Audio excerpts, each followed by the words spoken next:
This conference will now be recorded. Okay. Will Kevin, you online? Yes, sir. I'm here. All right. So members will be noted in the minutes with count for Kevin on the box. So roll call's done. What's your desire on the agenda, ladies and gentlemen? Mr. Chairman, Yeah. I move that we approve the agenda for the Finance Committee for Thursday, June 6th. Got a motion for approval of the agenda. Second. Any opposed? Hearing none, it's approved 5-0. So we're going to talk to the South Park about South Park Cemetery. Burgess is right here, and he's got a little announcement he wants to make so he can get his guy back to work. Another hooch. Thank you, Chair, Councilors. First, I'm gonna introduce a golf pro, Tim Vandenbach. Is that right? Vandenbach. Come on, stand up. Hey, yeah. Well, you hacked it up pretty good. Didn't take it long. Yeah, so tell us a little bit about yourself and. So I'm Tim Vandenbach. I'm the local golf pro. I grew up in Dexter, just south of here. Been a local all my life with UNM. Graduated from UNM. Did a law firm for 8-9 years. Office manager for 6 years. Met my wife. Ended up moving back here where all my family is.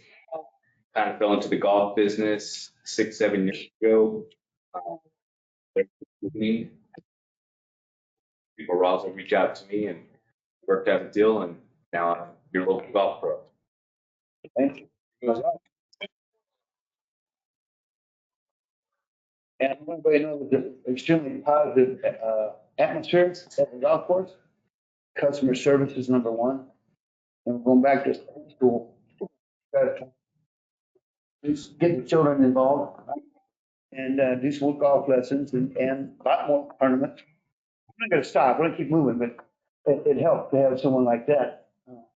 Tim here out at the golf course taking care of business. You don't have to worry about anything. He fell right in. So, bless your heart. Yeah. Thank you. I appreciate the opportunity. You guys can come visit me every once in a while. Yeah. You're avid golfers. Yeah, you just smack golf balls around at the range. I mean, we'll fix the holes in the ground. It's okay. Too, so you want to rent some, you go out there and have a good time. You also have that. You don't have to go and buy a bunch of expensive golf clubs right now. If you don't learn how to play, we've got some sitting there. Here you go, and he'll teach you. So it's fun and it's relaxed. There's no drama. You don't feel tense. When you're out there, you don't know what you're doing. You know, you've been to a couple golf clubs. You know. Why are you looking at me? Yeah. There's something about manhole. Anyhow, you good? I'm good. You got me back again when manager comes in. Yes. Yeah. Yeah. We hired a shop manager who's also pretty avid golfer. His wife just had a baby not too long ago, so he's tending to that. But he'll be back with us in a week. Yeah, something like that. He also fit right in. I mean, it's sweet, and we'll take care of some business and get going. But we have a pretty good business plan for this next fiscal year. Okay? Mr. Vandenbach, welcome aboard, man. Appreciate it. Thank you. Yep. Welcome to it. Thanks, guys. All right, back Thank to you. work, buddy. Yeah, Thank right. Go get back in the sun. Unless you don't want to hang out in this air conditioned room. Yeah, it's 102. Heck, they will. No, heck no. All right, now we're on to the columbarium. Columbarium. All right, so on the go to meeting, we should have Jeff Stewart. Right, I think. He's with Stevens. Yes, sir. He's architect. You there, buddy? Yes, sir. All right, cool. So he's gonna give a presentation. We're gonna click on some slides. And also, we kind of talked about columbariums in the past. But we've reworked this project from the last time we saw it. It's changed. So, all right, Jeff, you can go ahead and talk about it. All right. All right. Thank you, everybody. I appreciate the opportunity. before we get into it, let's talk about a little bit of a quick history of the project. Back in 2019, we were hired by Jim to come up with some schematic design options for Columbarium Plaza. And at the time, the site was going to be right behind the existing cemetery office. Backing up just a little bit, anybody that doesn't know, a columbarium is a masonry wall with granite covered niches, and in those niches you can inter your loved one's ashes, and these niches are double-sized to accommodate two spouses or whatever. And usually these columbariums they're arranged in a plaza with shaded seating, landscape, and it's meant to be a quiet place to kind of reflect on your life or your loved one's life. And as we got into it, um, there was a desire from the cemetery committee to include a not just the columbarium, but or columbarium walls, but also a committal shelter. A committal shelter is a shade structure meant to be a venue for cemetery services in lieu of going out to the grave site. Uh, so that was also, it's a complementary use to the columbarium plaza. It's a great place to locate both of those things. But what we found out is we didn't have enough room at that site behind the cemetery office, and there also were some drainage issues. So if you look at the diagram on the right, you'll see that we chose the current site today, which is that site there, shaded in that pinkish red color. It just had more room and the ability to do everything that we wanted to do there. Go to the next slide, please.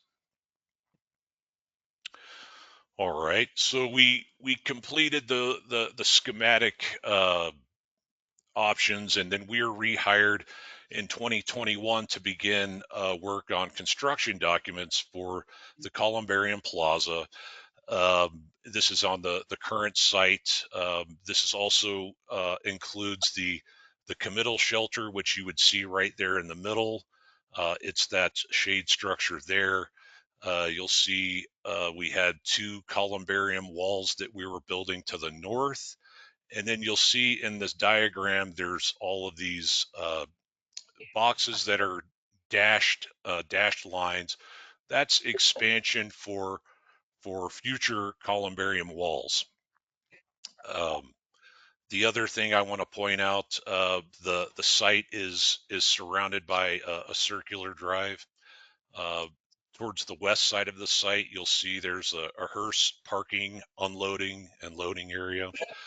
This would allow the hearse to park and unload the caskets on a trolley and be able to make it to the committal shelter on a level surface. There would be no curbs, no any hindrances of that sort.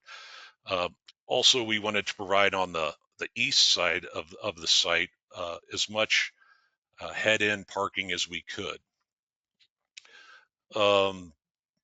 And of course, you see these areas in grass to the north and also to the immediate south. That's just going to be irrigated lawn until the time comes to build more columbarium walls and expand the site. And this was the previous design that we have come up with. We started on this in 2021. We completed the documents last year for this particular design, and it was shelved and it was not built. Next slide, please. So the reasoning it was the project was shelved is and Jim can go into this more. He would have more knowledge of this, but Reason it was shelved is we are also asking for additional monies to accommodate the committal shelter and the larger site.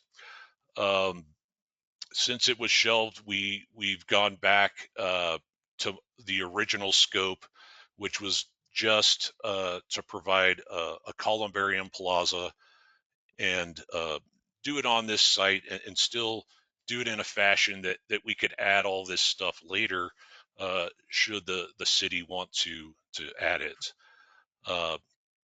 We're using the budget for the project is around $850,000, which was the original amount of scope of money we had at the very first iteration before we decided before the cemetery committee wanted to add the committal shelter. So you see, we've simplified the design, but it still remains intact for future expansion. If you look there in the middle, we still have room for the committal shelter. We're leaving that area as grass just so we don't have to tear anything up. We don't have to demo any concrete to put this in. We're still going to put columbarium walls in the north and provide as much plaza area as we can. But in this option, just to stay within the budget, we've lowered the height of the columbarium walls from 5 niches high to 3 niches high. Let's go ahead and go to the next slide so we can start talking about, there's the plaza Yeah, at the top. yes. That's what it looks like when you walk in. So we're back to the original design, kind of, sort of, and I'll let him finish, but when you're looking at this part, the instructions are make sure that's standalone. So if the city does want to add some things in the future, you don't have to tear that up. We don't have to go back and redo this or that or the other. And here in a minute, we'll look at the building materials, but I wanted to add that in. It's kind of an important thing. Once we reduce it back to where we were at the beginning, we just don't want to mess up what we've already done. All right, go ahead, Jeff.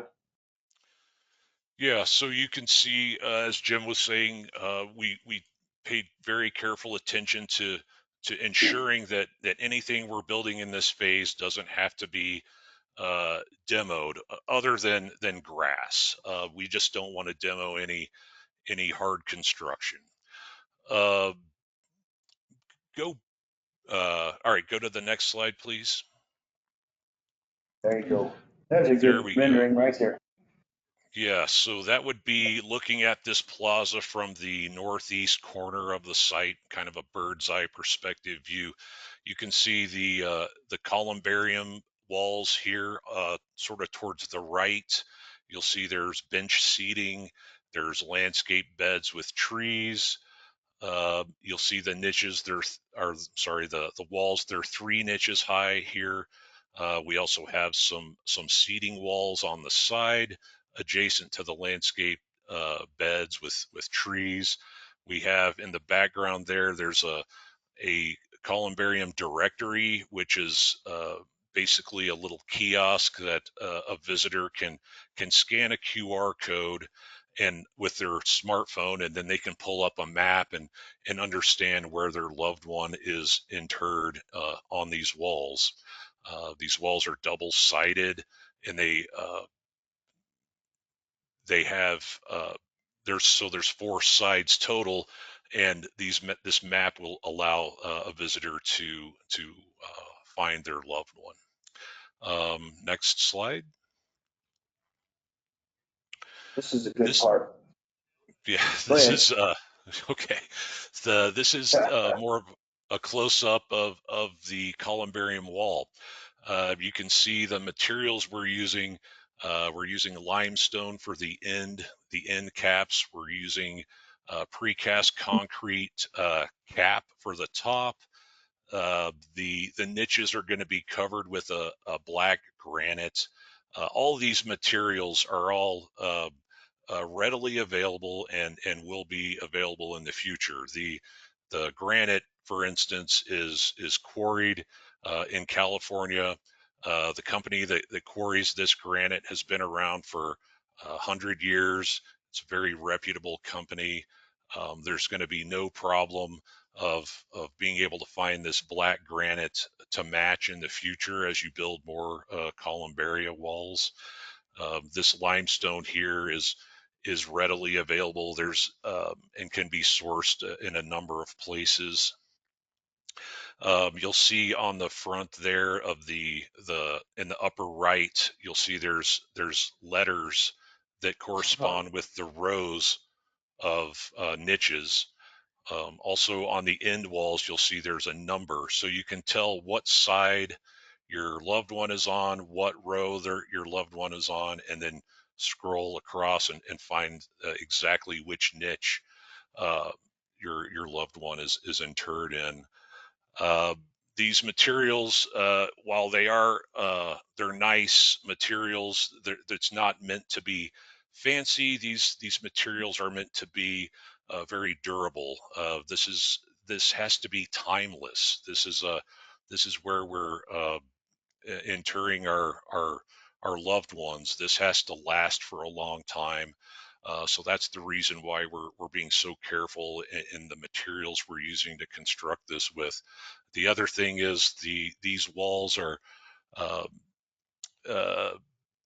to construct these walls. There's a lot of tight tolerances. It's a very specialized construction. It takes a special contractor to do this. So we've been very careful about designing these and speccing the materials so that they will remain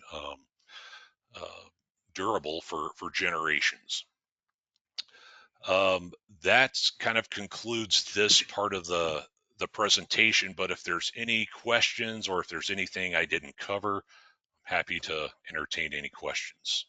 I want to jump in with the specialized construction because people have seen columbariums here in town or other places, and sometimes when they crack, when those come in on a truck, they actually take a bunch of ice bags and put them on the ground. That's we move those around to that ice belt, and that's how it sets in position. So there's a lot of risk, especially getting black marble from Italy or things like that. That's why we have the quarry in California, and the limestone matches quite a bit here in Roswell. So that's why we picked those materials, and that's why this spec is so tight. We don't want any issues in the future. Yes, these are all built on site. They're not built elsewhere and placed or set in place. These are also designed and will be built to the same standards that they build these in national cemeteries across the country. And we stand for questions. Questions, Mr. Counselor Hildebrand? Thank you, Mr. Chair. The niches are with the original. Talking about right now? Yeah, this RFP, This how many dishes? How many dishes we got here on that one? I think it was, we can go back to the previous We slide. did, There's 3 rows of 24 on each side. So 3 rows, 24, that's 72 times 4, 288. Yeah, okay, thank you. well, and one thing about it, we can't set fees to the council commission, but the way this works is you got the first few here, and there's a little more cost involved because of the plaza, but as that grows, the city's expense goes down. So eventually it pays for itself if you build it all the way out and there's should be monies left over to maintain it. So what started this is we have 32,000 headstones. We had X amount of employees, so many days in a week, and it's hard to keep up with that. We wash this off and make sure our customers are content. I don't have to mow it. I don't have to weed whack it. We don't. It saves a lot of labor and maintenance in the future. So that's another reason that this looks good to the cemetery folks. What do you propose that those things are going to sell for? What did we figure out at one time was like $1,500. We're going to, Yes. we don't want to compete with anybody in town. So we have lists of who charges what, and then we have an average of that, of the ones that still have some niches here in town. And so we'll be right in that same range. We're not trying to compete with anybody. We're just trying to provide service. Right now, as we have a few, we opened another block And you turn your ashes there, but it's smooth. There's nothing, there's just a number on the ground, so it's hard to find someone. Answer your question, Councilor. Yes, you did. Thank you. Anybody else? Questions? Mr. Gavin, you got any questions? No, sir. Thanks, Jim. You guys doing a great job. Thanks, Will. Okay, what's your pleasure? Chair, I'd like to consider recommending approval of RFP 24011 for the South Park Cemetery Columbarium Plaza and move it forward to the consent agenda. There Second. goes, got a motion, and a second. Any other comments? Any opposed? Passes 5-0. Thanks, Okay. everyone. Thank Appreciate it. you. Now, we're gonna talk about manhole covers. Okay, Mr. Chair, committee members. Here today asking you to consider approval to award the manhole rehab repair work for the North Atkinson project. Atomic Construction Inc. in the amount of $70,967.88, which does include TRT. The city has 4 manholes on North Atkinson that are in need of rehab. This will recondition the manholes that are in the road for this phase of the North Atkinson roadway project. That's the work that's going on right there by the zoo on North Atkinson. The manhole repair work will be awarded to Atomic Construction due to them providing lowest quote for repair work. This was, the funding source was going to be in the FY24 budget, but we ended up having to change, and we reached out to our on-call services, RFP, the ones that were awarded on the RFP for the on-call services, and we only had one company, which was Smithco, submit a quote, but they were going to use an out-of-state subcontractor for the work. And that doubled the price of what Adama is going to do it for. Adama is the only one that is certified for the city of Rawville to do the work. That's where we have them come in and do a demo and show us all the materials, specs, the type of work they're going to do, whether they're going to use a spinner or not, type of epoxy, mortars, everything. So then we approve them once they come and do that for us. And Adama Construction is the only one right now approved to do that work for the city of Rawville. So we did go through a sole source that we submitted to the state website. So now we have to wait 30 days to make sure nobody protests. And then we can issue a purchase order. It would be July 5th. And with that, that will come out of the FY25 now.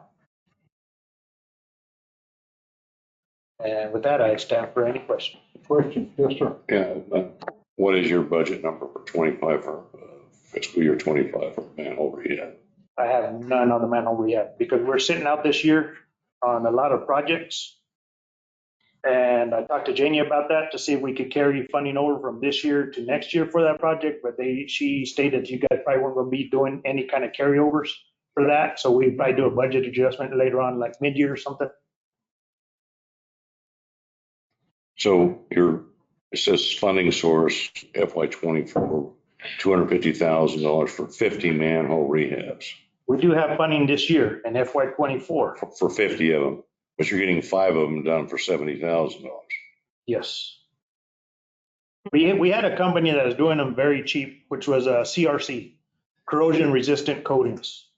And they were doing it very cheap for us back in the day. That's when we got our budget numbers, but they went bankrupt, went out of business. And now the cost is going to go up significantly. So that's no longer going to be a good number for the manhole rehab anymore. We're going to definitely have to increase that number moving into the future. But we have had a very difficult time finding a contractor to provide this type of work for us. This requires bypass pumping. So they have to reroute all the sewage to that sewer line while they're doing the work. Right. So it isn't just them going into a manhole. They actually have to put pumps, use pipe together, bypass all the sewage, and this is an 18-inch line. So rerouting all the sewage to that 18-inch line from one manhole to another to bypass the one they're working on.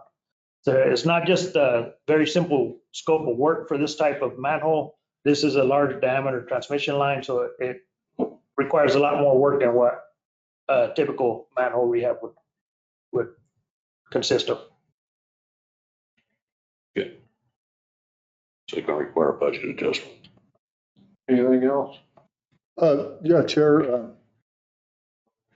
So it's gonna require a budget adjustment request, but isn't this eligible for rollover because of its No. construction? It wasn't requested in the budget. So the budget is already set.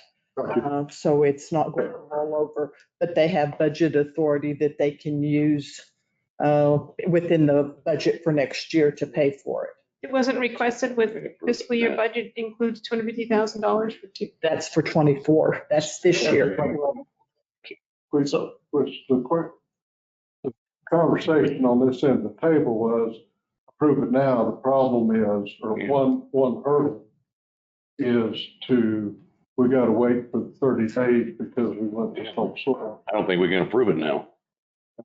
He would have to use funding from his repair and maintenance that he had planned on something else and use that to cover this. And Chair, doesn't it have to pass the sole source criteria first? Yes. Okay. Have to wait the 30 days. Okay. And that's why they can't order it this year, is because we didn't do the sole source until the 5th. So They're doing construction right now on that section, right? Yes. If we wait till next year, you're gonna have to close Atkinson down again and reroute all the traffic? They'll reroute traffic around it because they will have to reroute traffic. You are correct. That's why we're trying to do it now. But because of the out-of-state contractor, we have a very hard time getting a contract come in. We could come in and do it right now, but then, we could go out to probably an ITB and do it like in a 10-day stretch and try to rush it and pull them in. We could go a different route. Wouldn't it be less expensive if they did it now? Well, it's already torn up. I think that- There's just no way. Oh, okay. That's how it'd be less expensive. Because now they're gonna. So would an ITB be more attractive? And cost effective? Because you mentioned. We could definitely go ITB. Janie, we could put it out, what is it, 10 days, right? well, yeah, for the ITB, but you would have to get other, Well, they're the sole, well, and then you go back to the sole source. yeah. So it kind of puts us I even talked to Lewis about it also, and he thought the sole source would be the best way to go with it. Chairman, we can put it out to bid, nobody's gonna bid it. What was that, Lewis? Chairman, if we bid it, nobody but Adama will bid it. There's nobody else to qualify. He does the sub work for J&H, for constructors, for all the general contractor. And to respond to Mr. Councilor Halverson's, yeah, we'll have to close the road again. So, we could change it to an ITB, and I can change that for council whenever we run it to council to an ITB. We can run an ITB, and if you guys approve it, then we can run it out of the 24 budget, try to rush the process, because he does have materials. He's ready to order materials to get them in and try to get the work done. We're trying to get it done this fiscal year. And my concern with that is it's already out there on the state website as a sole source. If you try to pull it back now, it's looking like we're trying to circumvent that because it's a 30-day process and we can do an ITB for 10. And even though it passes the 60,000 threshold, it's still okay for the sole source? Yeah. Got it. Perfect. Mr. Chair, I'd rather them take it and we take it out of another line item for your 25 budget. And if you need a budget request, a budget adjustment later on, you come back and ask for a budget adjustment. I agree. And that's what the You plan take was. this out of another line item is where you need to take it, because the budget's set. Their operating budget is sitting at 4.6 million and their capital's at 8.7 million. So they've got 70,000 that they can find to do this. There you go. So I will pull it out of that. I'm fine with that if you pull it out of that. So when's The only request is run this through council would be just pending approval with the 30-day waiting, you know what I mean? Go ahead and approve it, but once it's approved and nobody else protests on it. Yeah, because somebody could still protest. Right. So even if we do it that way, it's still gonna be next year before it's done. Yes. Yes. Just people complain. My question is maybe a little more fundamental. How come we're in the process of, what's completion date, Lewis, on this project? Atkinson. Atkins project, we're trying to open the 4th of July. We're not gonna make it just because of the delays with the water line. So probably mid-July. And we could still possibly, if this guy is ready to mobilize the 1st of July, we can still squeeze it in under the Atkinson project. Because the other thing is this 70,000, the project that we're on right now is paying for the traffic control. We already have it set up. Well, my question is, how come we weren't crossing this bridge 90 days ago or 120 days ago? We've been reaching out, trying to find a contractor to even do the work for us. I mean, barely, we've been on emails trying to reach out to all these contractors and trying to get them to give us a quote. We had several walkthroughs where the contractors came and they didn't want nothing to do with it. Yeah, we were asking for prices in January. Nobody wants to do this kind of work. Okay. Councilor Cavan, you have any questions? No, I think you guys have covered them all with those manhole covers. So somebody tell us what we need to do.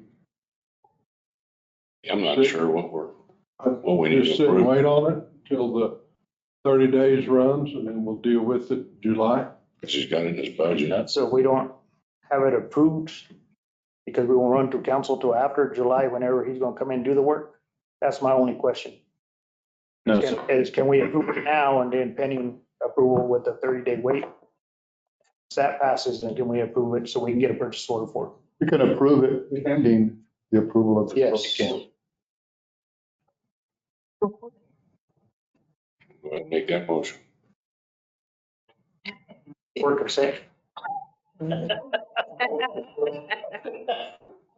So I've looked at, because our normal meeting day falls on July 4th, I'm looking at moving this committee. When's the 30 days run on? It would be July 4th. It was posted on the 4th. Well, we'll talk about it here in a little bit, but I was hoping we could run finance committee on the 2nd, but that would be in front of the time.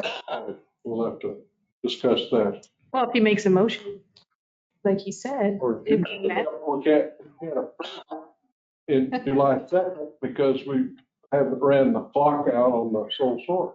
but if he makes it pending the 30 day, it wouldn't have to go to the committee, right? It'd already be past council. Yeah, yeah, it'd be, yeah. We still don't have time to run it through council. Even if we go to finance committee meeting, we still don't got it through council. Okay, You can run it straight to council if you get to that point or it's a problem. okay. Do whatever it is you want to do there.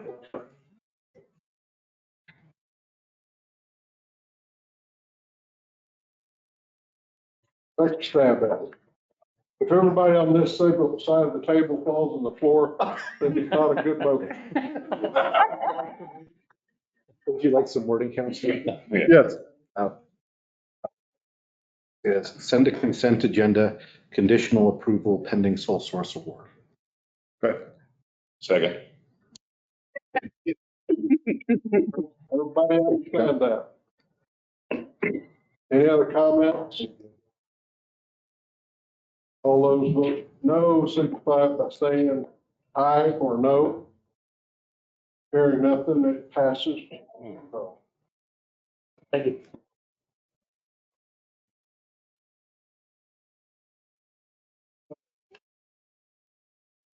Mescalero Bridge Project, that must be Mr. Nahar. I'll take this one, Chairman. Okay. Well, it says Nahar on my sheet, so. I checked this morning, I'm still city engineer. Mr. Chairman, committee members, we're asking for you to consider ratification of the change order in the amount of $290,008.41 to increase PO 22401-397 for ITB 2323. That's the bridge replacement project. Take it from a current amount of $1,217,288.90 to a new amount of $1,509,347.31. That project is funded with NMUT agreement HW2M 7000. Per the terms of this agreement, disbursement of the funds was requested when the notice to proceed was sent to the construction contractor. And we received full disbursements per the funding agreement of $1,723,000 to the city of Roswell.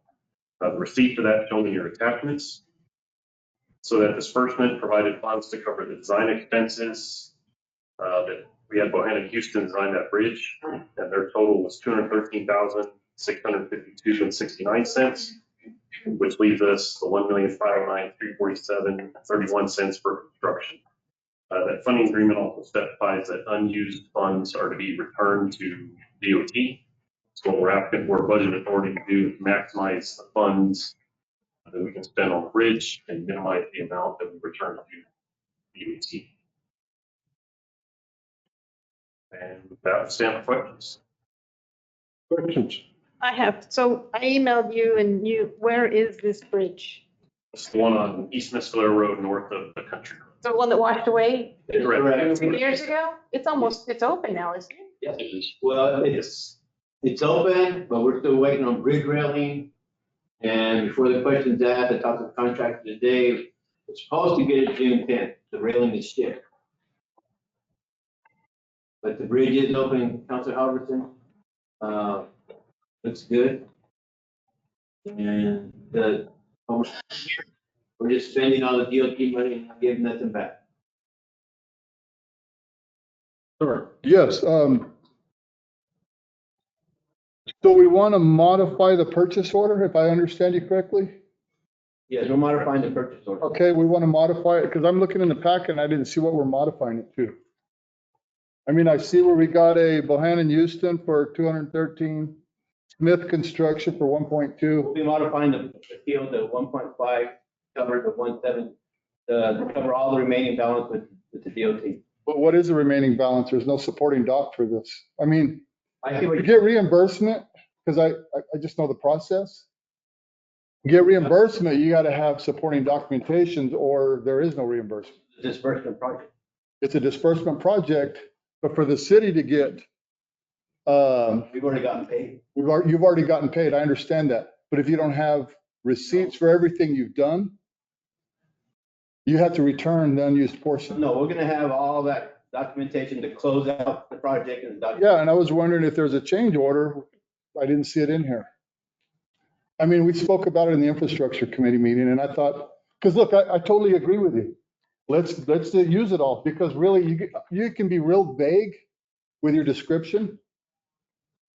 Road work, all you got to say is road work, but show where we're gonna, we're We gonna. have to change over everything. That's not a problem. We have a change order. We'll have an attachment for council. Okay, and it's going to be for road work adjacent to the bridge or something like that, the approaches, something. Yeah, everything. Okay, I know what you're asking for, Councilor John. yes. But I see it in the packet and I kind of mentioned an infrastructure and I thought, okay, cool, I'm gonna see the change order. But I didn't see it and I was just. We'll make the attachment thicker. All that's in. Yeah, well, okay, because the last thing I want is for us to have to reimburse the other because we didn't have a change order for it. Because you know, as well as I do, both of you guys said we have to have the documentation and. Documentation, we're ready for audits, whatever it takes. Because all I see is a Smith and a Bohannon Houston. And I can only assume Smith's gonna do the work, or you're gonna have somebody else do it, or Let's go. who's gonna do it? Okay. Interesting, thanks. Councilor Hildebrand. That's true. When is the final on the date from the DOT agreement? Is there a date that this has to be completed by? It's end of this year, calendar. End of this calendar year? You know, I have a difficult time approving something that just is a number. I don't know what it is. We don't know what we're getting for the 92,000. Yeah, we don't know what we're getting. So he just wants to give you a blank check. This is a ratification, if you'll notice, Counselor, this is the ratification. And we've already done the work. If you notice where we paved to, have you driven the project? I can honestly say, So all we did was expand the approach work, spend more money on the road. That's all we did. So you're saying the work's already been done Permit. and you just need us to ratify the payment? We have the change order. We increased the approaches, Okay. used the leftover money that was there. That would have been nice if we'd have seen that. Well, I agree. That would have been nice that was presented so that we wouldn't go through this dialogue right now. That's fine. I understand. That's what I'm saying. We have all the backups. I get it, but does the council have I it? agree. I agree that I understand. The attachment is life. So I would suggest in the future that committees and council are fully informed of everything before it gets to the presentation level. I get you've got the money and you've spent it. We haven't seen anything and you're asking us to ratify something that we have no knowledge on. Okay. Not a problem. yeah, just to clean it up a little. I mean, But I still gotta do. that's what we were elected to do. This is what we were elected to do and help us help you. Yeah, because we don't see any total, I mean, these don't add up to the full amount. Well, we got the change order. We have everything. We have the as-built, everything to show the increase of the approach. But that's basically all we did. And we spent every penny. I think we're down $20. I commend you on that part. Counselor Cavan, you got any questions? No, you guys are doing a good job. Okay. All right. So any other questions or comments? With pleasure. And it's all gonna be done, close the book this year? Yes. All we're waiting for is the railing, Mr. Chairman. Okay. All we're waiting for. That's another part of this equation that we. Yeah, we get the railing, we close it, because I think right now we're sitting on $80,000. But I remember that we haven't spent, paid for the railing, but we don't pay for that until it gets submitted or installed. Is that going to be before June 30th? Supposed to be here June 10th. And if it comes in on Monday, the June 10th, we'll be done by Friday. Because if it's not, and it has to carry over, it'll carry over with no money attached to it. Your purchase order, because it's not on your capital list for next year. It'd be a carryover. Not with funds tied to it though, because the only funds are going to be what's on these sheets here. Well, and the money was paid for. I mean, if we're not allowed to carry over projects that we haven't finished. That should be on this budget report. So you want to carry over this that should have been. Okay. And budget's done. It was submitted to Santa Fe on the 1st. Well, let me just say this, anything dealing with any roads that it's a project that wasn't finished, like on this one that it was paid for, there's only one source. The mill and field project that we have for 1.5, just get, that's the only money that we got. So let's hope it all comes in by the 10th. Well, yeah, but I think, let's look at the Atkinson project. Look at the Atkinson project. We're waiting on water line, trying to get it paved out. But even if we don't get it paved out to July, let's say I have 100,000 left that we didn't finish in July, okay? Even though we already got the DOT portion paid, that's another one that was already dispersed. We have a PO out there that we didn't finish. So there's a construction, let the construction's on time. So anything that we have to carry over, have to pay next year, and it's not carried over, I get it. We just take it out of the mill and field project. Because again, that's all we do. We shorten the road projects that were approved. Well, that's not quite right. Mill and fill is not a slush fund. What we're trying to get to is where we do finish projects on time and on budget. It is possible. And when we roll something forward, we know what we're rolling Well, forward. the thing is, we've been waiting for already 6 weeks or more on rail. That's the daily conversation when I talk to this contractor. It's the railing. Just like the striper that you guys see the striping around town, they were supposed to clear that. We're scrambling to get everything done. But we're at the mercy of material. We're at the mercy of contractors. So, I get it. I get where you guys are coming from, but anything that gets carried over and I have to pay doesn't get off of this. It gets cut from the road fund, but that's the only funds that we have. I don't think that the carryover's a problem as long as we know about it in advance. Well, that's the problem. That's exactly Chair, right. we haven't known about it in advance. We've been encumbering for 12 million, expending 6 million. There's a pattern, a trend of that year over year. And of course, we're tying up $6 million of our budget, and we've got a lot of pressure for raises, which you and several on this committee helped us work through a budget to get there. But we can't continue doing that. Sure. Sir. In this particular case here, you're going to have cash balance carryover. So what you really, if this comes in the next fiscal year, you're just going to have to request a budget adjustment, not take from the mill and fill. You're going to have to request a budget adjustment and not take from the mill and fill project, because in theory, you're telling me you got $80,000 that you haven't expended out of this $1.5 million. So your cash balance is going to be $80,000 more. So don't think you're going to attach and go after the mill and fill project. Yeah, I'm trying to. So you got to come back in. If it doesn't get completed until July 1 or after, you're going to have to come back to this committee and ask for a budget adjustment, and it'll use that cash balance. That's plain and simple how it has to be done.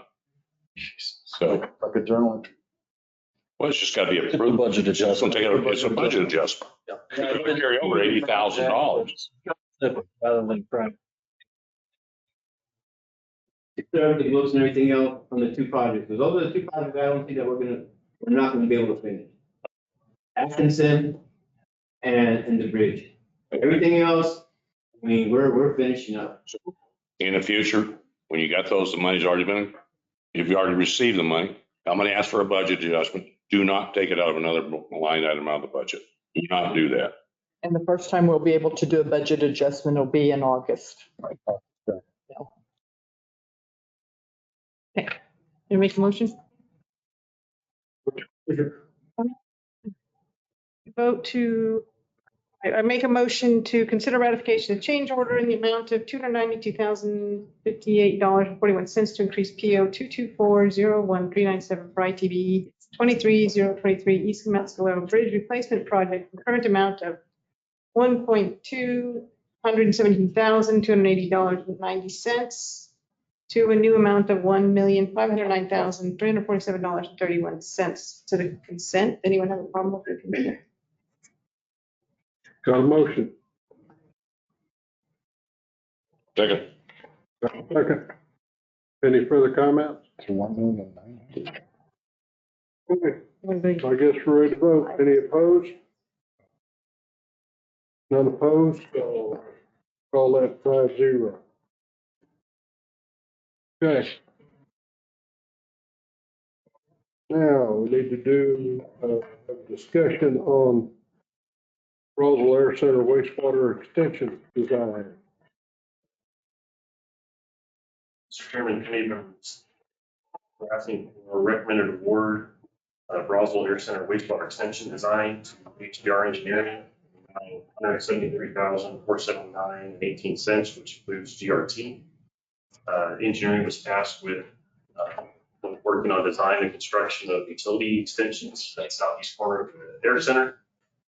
So this piece of that project is design of the wastewater extension.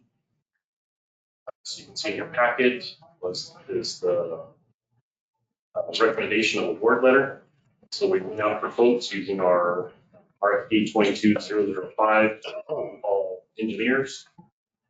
We solicited from 5 of those vendors that said they had experience with water. Out of those 5, we got 3 responses. HDR Engineering was the low quote. Again, at $173,479.18 to the GRT. And let's have questions.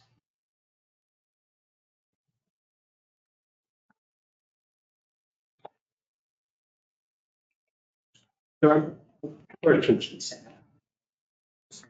Anybody have any questions? Not here. Counselor Cavan, any questions? No, sir. Good. Well, I can't see you, so I have to ask you. All right.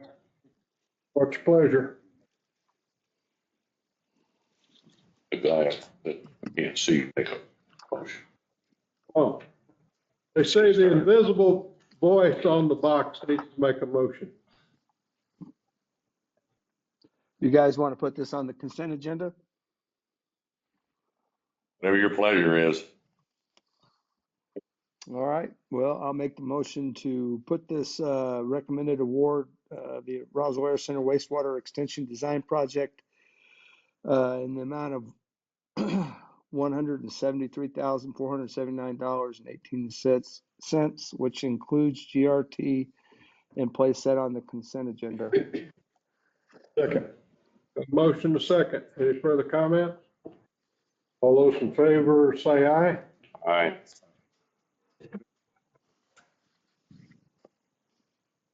Said aye.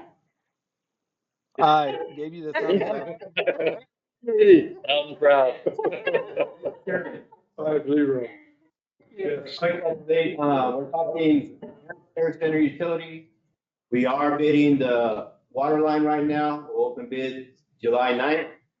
Construction. Yeah, construction of the water line phase 2. Open bids July 9th. Take it to infrastructure, July, and you'll have it in finance committee August and council August. Right. Good. Talking on that. Okay. All right, moving on. Now, we've got to do some ranking. So what do you all want to do? You want to hear all of these proposals, or you want to hear them as an individual entity and inside, or what's your pleasure?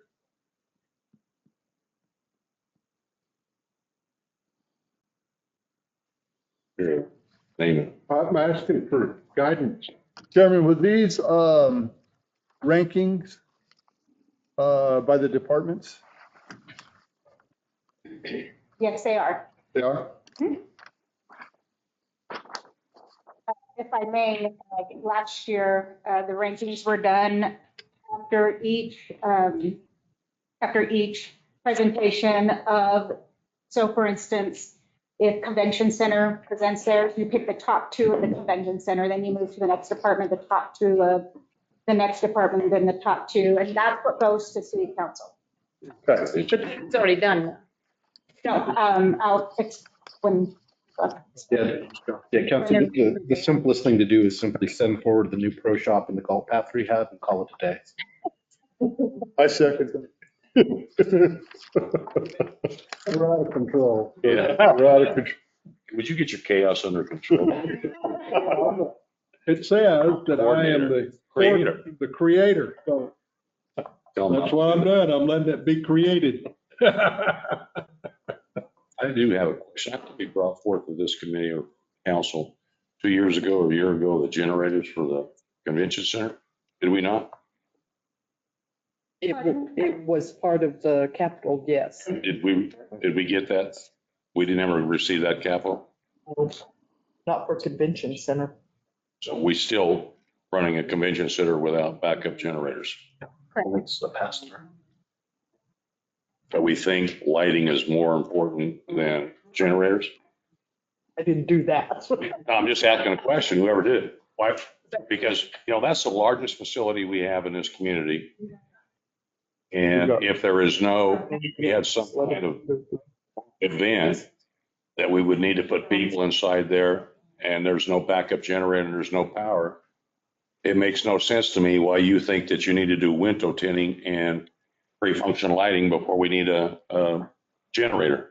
So this has been in the ICU for 2 years now. We've been putting actually 3 years. So I've been there. Right. So it was can we get something now to help with the power in there because of the windows? It's really hot and it heats up the entire building. The cooling to save money there. Just trying to figure out what we can do this minute compared to waiting for the state to see if they will approve for a $500,000 generator for our facility. It was just how I've never done this before. I'll be honest with you, I've been in this role for about 9 months now. So it was one of those, let's see if we can get something that we can use to save money to help our facility out. Right, but these are items that you're asking us to put on the ICIP list, correct?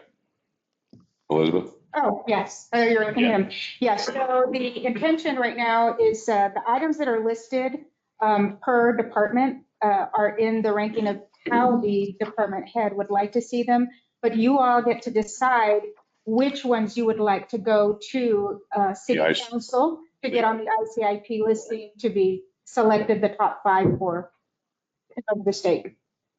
I've brought this up more than 1 year.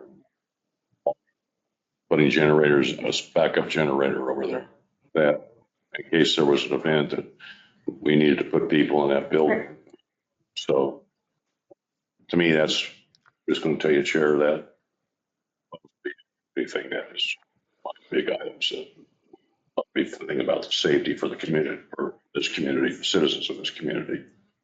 So, to me, I rank that as a number 1 item. Well, that's what I asked. What do you want to do? Yeah. So, Mr. Chairman, question. So you're talking about ranking these ICIP things, and it seemed like last year watching the city council go in and have a meeting where everybody picked and choose which one that they wanted. I mean, I'm not sure why we're not just sending forward the top 2 from each of these departments to the city council to argue over and make a decision on which ones go to the top of the ICIP list. But maybe this is not what you guys did last year. Is this the same thing? Mr. Counselor, this is Elizabeth. So the process that we do, the intent right now is for each committee, because we have quite a few projects. We went from 183 projects to 134 projects. We cleaned that up.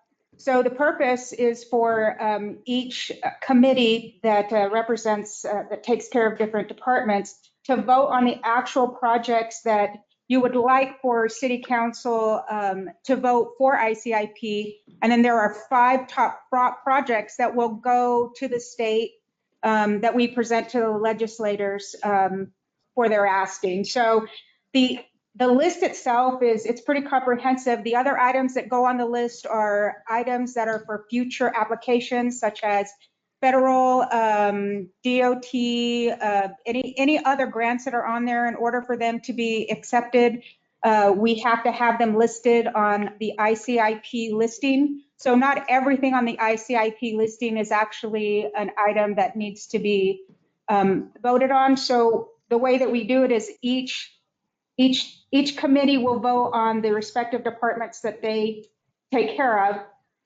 And then that list we'll put together, and there'll be 2 from each department that will go. And then at City Council on July 11th, you all will decide what are the top 5 projects that will actually go to the state.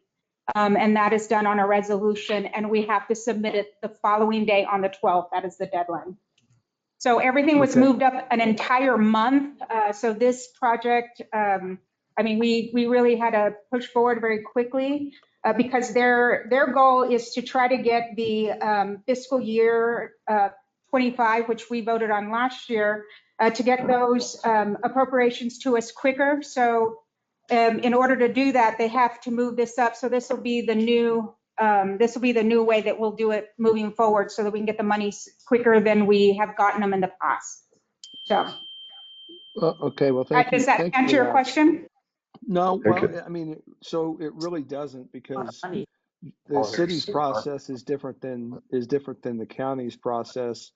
And the thing is that my question is, what do you want from us today out of the finance committee so that we can forward to the full city council to go have? Can you hear? To go have I can't hear what he's saying. Yeah, Counselor, we cannot hear you. Okay, Can hold you on turn for a that up maybe a little? Oh, it's all the And way? it's turned all the way up. We can you're faint, you're very faint. Can you hear me now? Let Not any- me just, A little better. okay.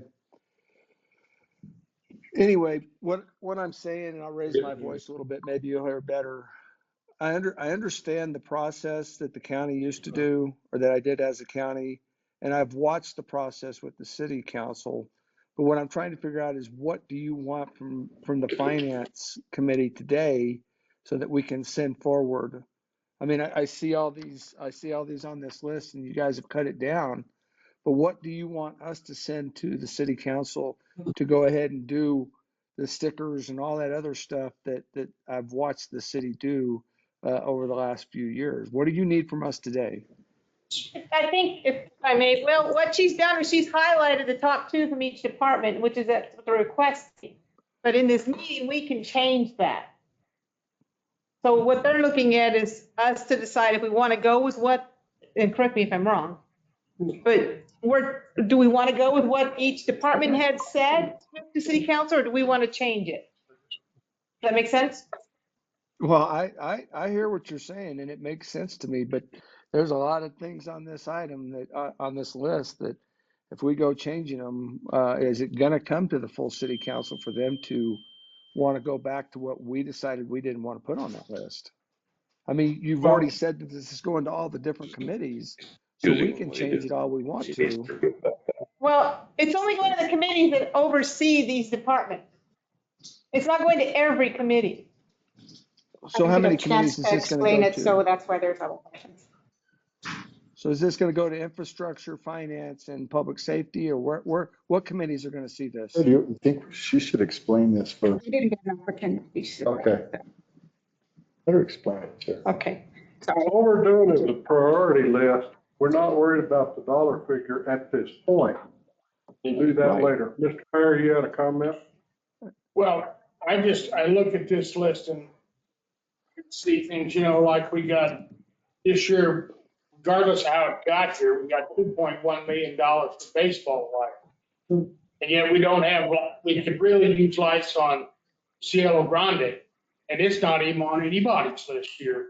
So I think maybe before we go trying to decide priorities, I think maybe we ought to look at all the lists that's on there, because I know the park's been looking for lights on. But that's going to be, yeah, go ahead. If I may, everyone, the whole intent right now is for us to select the projects that are listed here. Each committee, so there are 4 committees, each committee will be voting on the departments that they take care of. So we have finance, we'll go to infrastructure, they'll vote on it. Parks is on infrastructure, so they do have Cielo Grande on there. Then we will go to public safety, and then we'll go to legal.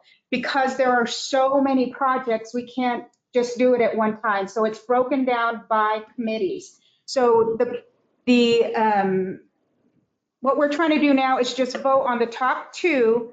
It's your decision what you want to do. And so what we wanted to do is have each department present the top 2, and then let you guys ask questions on all the other ones that are on there if you were interested in those. I do have the information that we put in the ICIP website.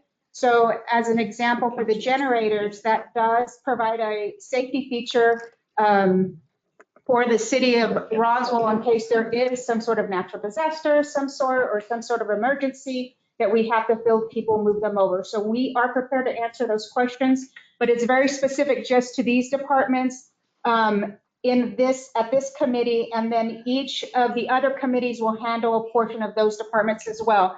At the end of that, I put a complete listing that will go to city council, and all of the departments will be listed at that point, where you'll be able to choose from all of the things that are listed at that point. But we have to break it down because there are quite a few projects, 134.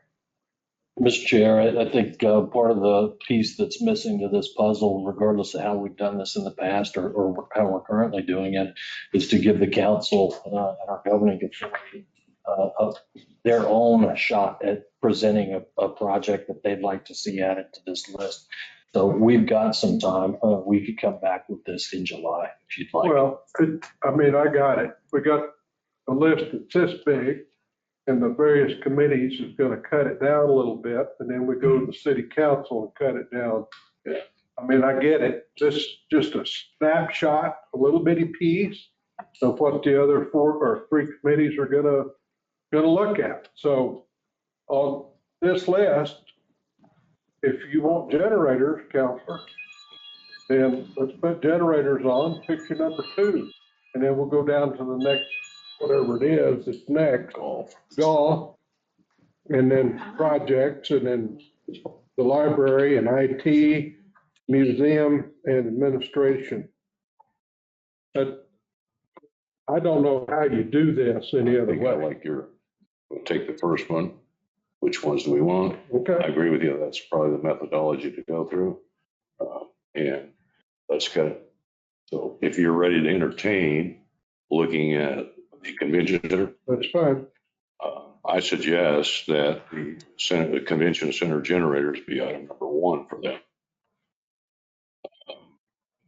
And I'm indifferent on the window tinting could be done as a regular budget item. I have a question for Elizabeth. So last year on these, some of them that didn't make the ICIP list for the council, they got put in somewhere else for different funding somewhere else from the state. Like this is a safety measure. Is there somewhere else from the state you could apply for that for? It depends on what they have available and what is, the deadlines are all different. So I do look at that as funding comes in. I do send it out. If there's available funding, I send it out to all of the departments. And I'll even highlight, we get a newsletter every single month. And so I send that out, and when they want and they request that, I do help them, or the departments themselves can apply for them. Okay. Yeah, I just remember there was other funding sources. Yeah. Yes. Sorry, Ed, go ahead. Well, after we get through, then our legislators, they get a vote on it. Right. And that's the reason why we end up with some silly stuff that we didn't even request for lighting for ball fields. Stuff wasn't on our list anywhere. No, it was Barry Foster put all his thoughts on that. Well, It was why. I mean, this thing gets crazy. All right, let's cut the chaos a little bit. I'm with you, Counselor. So I feel, The generator you want is number 1. and I'll take the lighting as number 2, because the window tinting could be taken out of your regular maintenance program. Put that in your In budget. phases, get the first windows on the, So, yeah. Okay, do I have concurrent? Or- I concur. I concur. Okay. Counselor Cavan, Generators and then lighting. what we're trying to get everybody to concur on is generators be number 1, and then the lighting be number 2. So, You concur? and I concur with that, but I'm just kind of curious, what happened with the generator for the rec center? Okay. It's, On order. I'm saying something. Generator or the rec center? He wants to know what happened to the generators at the rec center. Yeah, that just. That's different. that's different. That's a different. Yeah, Yeah. I got yeah. it. I That got would it. have been a topic. That's an, So let me just say, that's part of Councilor Can't hear it. Hildebrand still. I can't hear. See, I think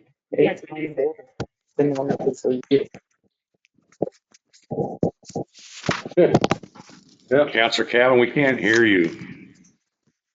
Can you move your microphone closer? I got his concurrence on changing the order to number 1 being the generator, number 2 being the lighting. He did Can you hear concur me to now? that. I did catch that. Not hardly. good if you called you, you put them on speakerphone, you probably Yeah. do better. How about now? Call in. You can call Can you- in. Probably trying to do It's his issue. Yeah. Oh, it's cutting in and out? maybe Let's In and out. Yeah. Put speakers on. They're right here.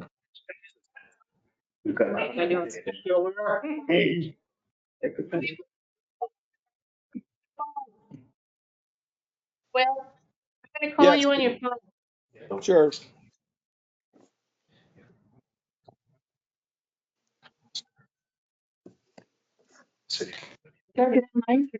Yes.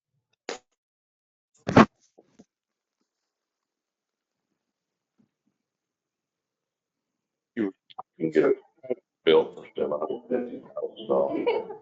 I'm shutting for seven. Unknown caller. This is new.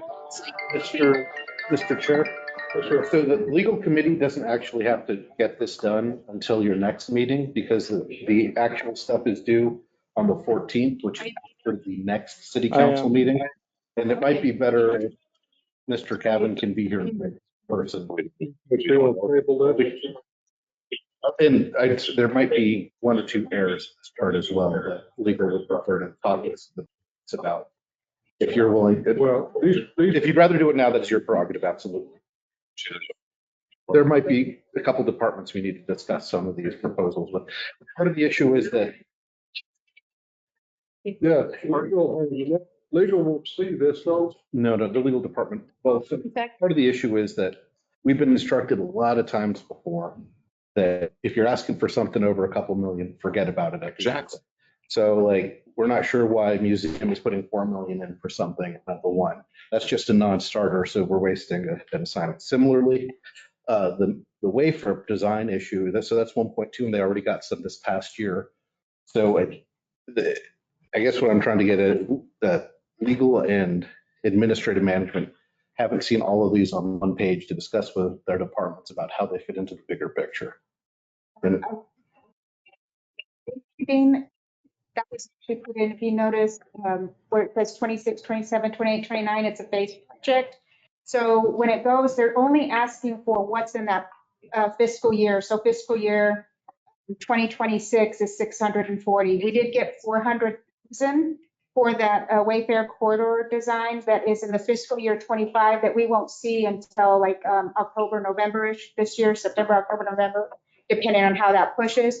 But that was from the ask of last year, from fiscal year 24. So it kind of gives you that understanding of how the projects work. So as it's a phase project, they have to continue to ask for money each and every year for that to complete the project. And the elections change our calculations about what to ask for tremendously. Yeah. Yeah. There's no guarantee. And the future. No, I mean, you give, if you ask for 1 year and you got a stick in the ground with nothing on it, you may have a stick in the ground for a long time. correct. So that's the problem when you ask for these continuous projects on here, that you could be an unrealistic request, is what I believe you're saying. Yeah, a couple of these projects, we don't foresee the same political support. Yeah. And we'd rather present you guys with things that stand a chance. We're trying to. Oh. Councilor Cavan, just a minute, Cavan. Okay, Mr. Chairman, can you guys hear me now? Yes. Yes. Okay. So what I was trying to say, and I'm not opposed to generator for the convention center. We already approved the generator for probably the second largest building that the city owns, the rec center. And we still haven't gotten that one. I mean, which do we need both facilities to have that generator to back up? I know why we need it for the rec center, but do we need both facilities? You said it's already here. Yeah. All right, well, I just want to add something. When we did these lists, the other thing in consideration that we're hearing is why are we tying up money for multiple years? Okay, can you actually, we put it in the budget, can we get it done? Why tie up $50 million for multi-year projects that aren't going to happen? So that's another thing we tried to take into consideration. Whether our departments could physically get done in one fiscal year. There's some in there that have multiple years, but you know, we're not, like you said, stick in the ground. So it's better just to rock and roll and just ask for what we can actually do in 1 year. But what he said, if it's over $1 million, basically it's not going to happen. So like this Main Street corridor one, if they had asked for that initially, it would have been denied. Right, and so Main Street's broken up into many, but this is one that we need to. Election results have changed support, and and so, like I said, we haven't had a chance to talk with one of our new senators yet. We'd like to get input about the type of thing that he would enjoy seeing, and make sure that we're not wasting ICIP spots. So you're asking us to wait. If you don't mind waiting a month, we can come back with a better list for you that has a better chance of getting money from Santa Fe. Okay. When are you asking for the, wait? It would be the next meeting. It's still, this council still has it. When is your application date? So I've already put everything in. We can still add projects all the way up to before, well, as long as it gets into a committee and gets approved to go to council. But we have until the council meeting on the 11th for you guys to vote on it, because the 12th I have to submit it. There's no wiggle room there. Push the button on that day. Okay, thank you. Anything else? We got time for once. Got time. That's good. So what's your pleasure? You want to just table this till next month? So moved. I mean, this is a complicated process. Second.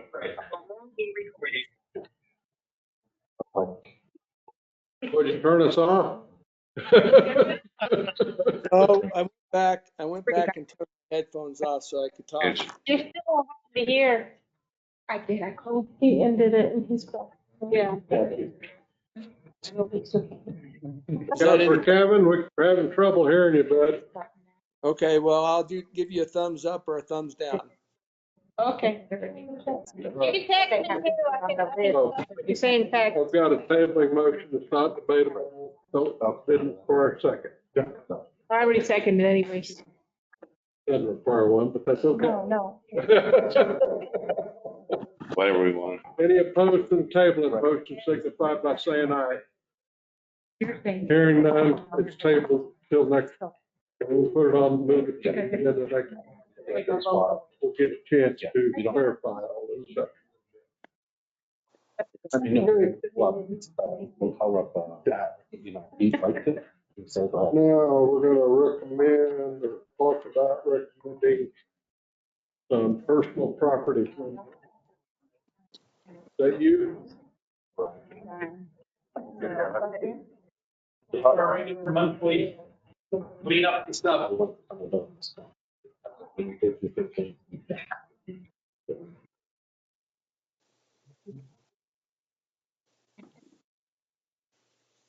yeah. Okay. So you've got a list on page 28. Any questions? No questions? Councilor Cavan, you have any questions? No, sir, no questions. Okay, what's your pleasure? Mr. Chair, I make a motion that we approve resolution 2425, consider recommending the resolution 2425 authorize disposal of certain surplus personal property to the consent agenda. Second. You guys want to arm wrestle about that? No, I just want to move on. Oh, That's what I want to do. got a motion? Yeah. Y'all be careful. I got rid of a couple old police cars. 5 minutes. Chairman. He had to go to this. Are you second? Mayor? Yeah, I second. Mayor is the mayor. I follow. Any objections? Hearing none, so we'll order 5-0. Okay, listed fixed assets, page 29, Mr. Cole. Yes, sir. Thank you, Mr. Chairman. City Council members. You have in front of you a list of fixed assets that have been deemed obsolete, non-operational, or otherwise no longer serving the city's needs. This is a list that I ask our finance to generate. This is something really our finance department should be looking at every year and cleaning house. We shouldn't have these assets that are old, outdated, sitting in storage, collecting dust, broken, et cetera, and or that we cannot even locate. And been running this list of assets that have been unlocated for several years. I'd like to get it off our books. It is a potential liability in terms of audit finding unless we keep it clean. And this is something years ago, quite frankly. What do we do with the old stuff? We auction it or we chunk it or? For the items that we can locate, absolutely. Now, a lot of these things, tasers have already gone out to landfill, et cetera. They've just never been taken off of our asset list. So again, this is more of a house cleaning than anything. And we ought to be looking at it annually. We already didn't take one of those tasers, did he? He did bring it. Shot. I just want to make sure. Conflicts with his shot collar. All right, any questions? Peace. I need somebody to take a little pressure off of me. So you're allowing this dialogue. Any questions? Okay, what's your pleasure? Mr. Chair. I move that we approve the resolution 24XX approving the removal of listed fixed assets from the city's inventory be placed on the consent agenda. Got a motion? Second. Got a second? Any further comments? So. Any opposition? Should I yell second? Did you hear me? Yeah, I hope she got it. Yes. She's the official scribe. So, all right. And any opposed? Passes 5-0. Okay, now we're at the professional service agreement with Main Street Roswell. Good afternoon, Mr. Chair and committee members. Today, we're bringing you a recommendation of approval of the Main Street Roswell request for funding and amended professional service agreement to the city council in the amount of $75,000. I have Barbara Gomez here to speak on Main Street Roswell. Hello, Chairman. And I have Kim with me today from work. She is the finance treasurer for Main Street Roswell. So if you have any further questions you might have, sorry, Kim, I'm going under the bus, but she's going to be much better at the need right now. Yeah, she's really better at numbers than I am. But I did meet with the legal committee last week. We discussed the contract. I don't think that there was a lot of changes within the contract, and you guys approved, I think, pretty much everything except for one little word that was in the contract itself. In terms of the financial part of it, back last year, our funding was cut by 35%, taking it from 60,000 down 45,000. And I would like to request that funding be given back to Main Street. Along with that, I would also like to request an additional 15,000, bringing the full total to 75,000. On page, I think it's page 57 of item number 21 is our agreement. The agreement is there. You can look under the section called social services. That outlines for you what we do, what our agreement covers as to what we should be doing for you. Under section 21 is also just further down, of course, that would be out of voting, a section to be voted on, I don't believe, but it outlines 3 quarters of reports that I have submitted to you all, outlining how I have met the requirements and the scope of service. What I'm really trying to do by requesting one of these reports is there's a lot more work that we can be doing on Main Street in regards to the stakeholders. Of course, we are currently working with Mr. Neymar. Is the right name? Right. Okay, right. We are working with engineering right now on the wayfinding plan, and that is based off of a grant that we worked on, and that was the destination for. We got $100,000 for design of the wayfinding plan. We also received the first, as Elizabeth said, the first installation of funding of $400,000 from capital outlay funding towards the wayfinding plan. Just in our recent conversations with Mr. Neymar, that we really don't have enough money to complete everything that we want to do at this time. So we want to focus at least on just one of those gateways. But the other thing that I really would like to start working on this coming year, more of what I'd like to do is be able to provide some assistance to get more business in Main Street. And some of that requires some incentives that people come to Main Street. And that incentive might be possibly having some type of a competition, I guess you can call it, for people that want to. It's kind of like the Shark Tank, where you come in and you say, this is what I'd like to do, and have a number of people look at what they want to do, that we might pick one of those groups, possibly give them some funding, and possibly even give them a location for them to be at and start their business. We'd also like to have incubators that we can use, like the incubators that is being used. And like Mr. Main Streets and Hobbs, they were able to purchase a food truck. People could actually try their business, if they were a food business, actually try their food in this food truck as an incubator area. And if they do well, then they can move on to a brick and mortar building. This is what I'd like to see happen on Main Street, not only the revitalization of Main Street by beautifying it and putting up the kiosks and putting up the gateways, but to find a way to incentivize people to Main Street, to build up the Main Street with more restaurants, possibly more adult things that people can go to, such as bars or someplace for them to dance. We have a lot of kid things happening, but we need more of those things downtown.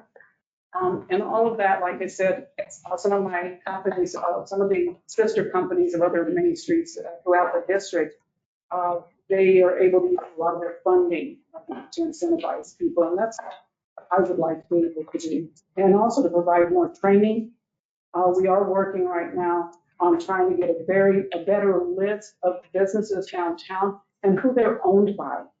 And to try to see how we can encourage them to want to beautify their buildings. A lot of times these buildings are rented by people that can't make any changes to their building at all. It doesn't matter how much money we have or how many grants we have to redo their buildings.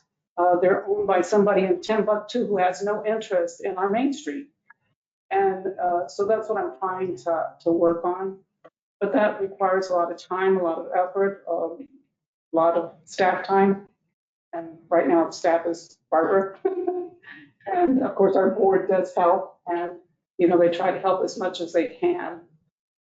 But that's what I'm working on. And we do have my 3 reports starting on that bullet item number 21, if you want to. I stand here for questions. Committee members, there's a couple of things that I think we need to get clarified. This contract on page 56 has a dollar amount. I don't think that we put anything in the budget, the preliminary budget, going that we've already sent to DFA. That's problem number one.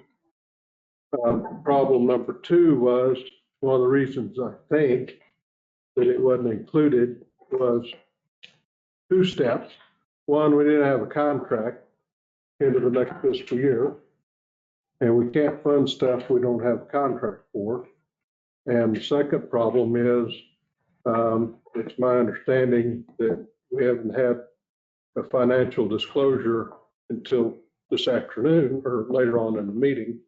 We're going to go over those figures. So I would like to suggest that we look at page 56 in your packet and maybe do some amendments, and then we can take up the dollar amount in August. Is that what you said earlier?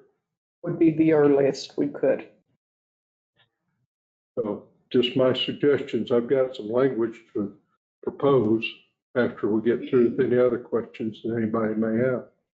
So you're suggesting we go back to what was in the budget? There's nothing in the budget. Oh, at all? No. The other problem is the line item that we normally take this out of, if memory serves me correctly, it's got about $101,000 left in it.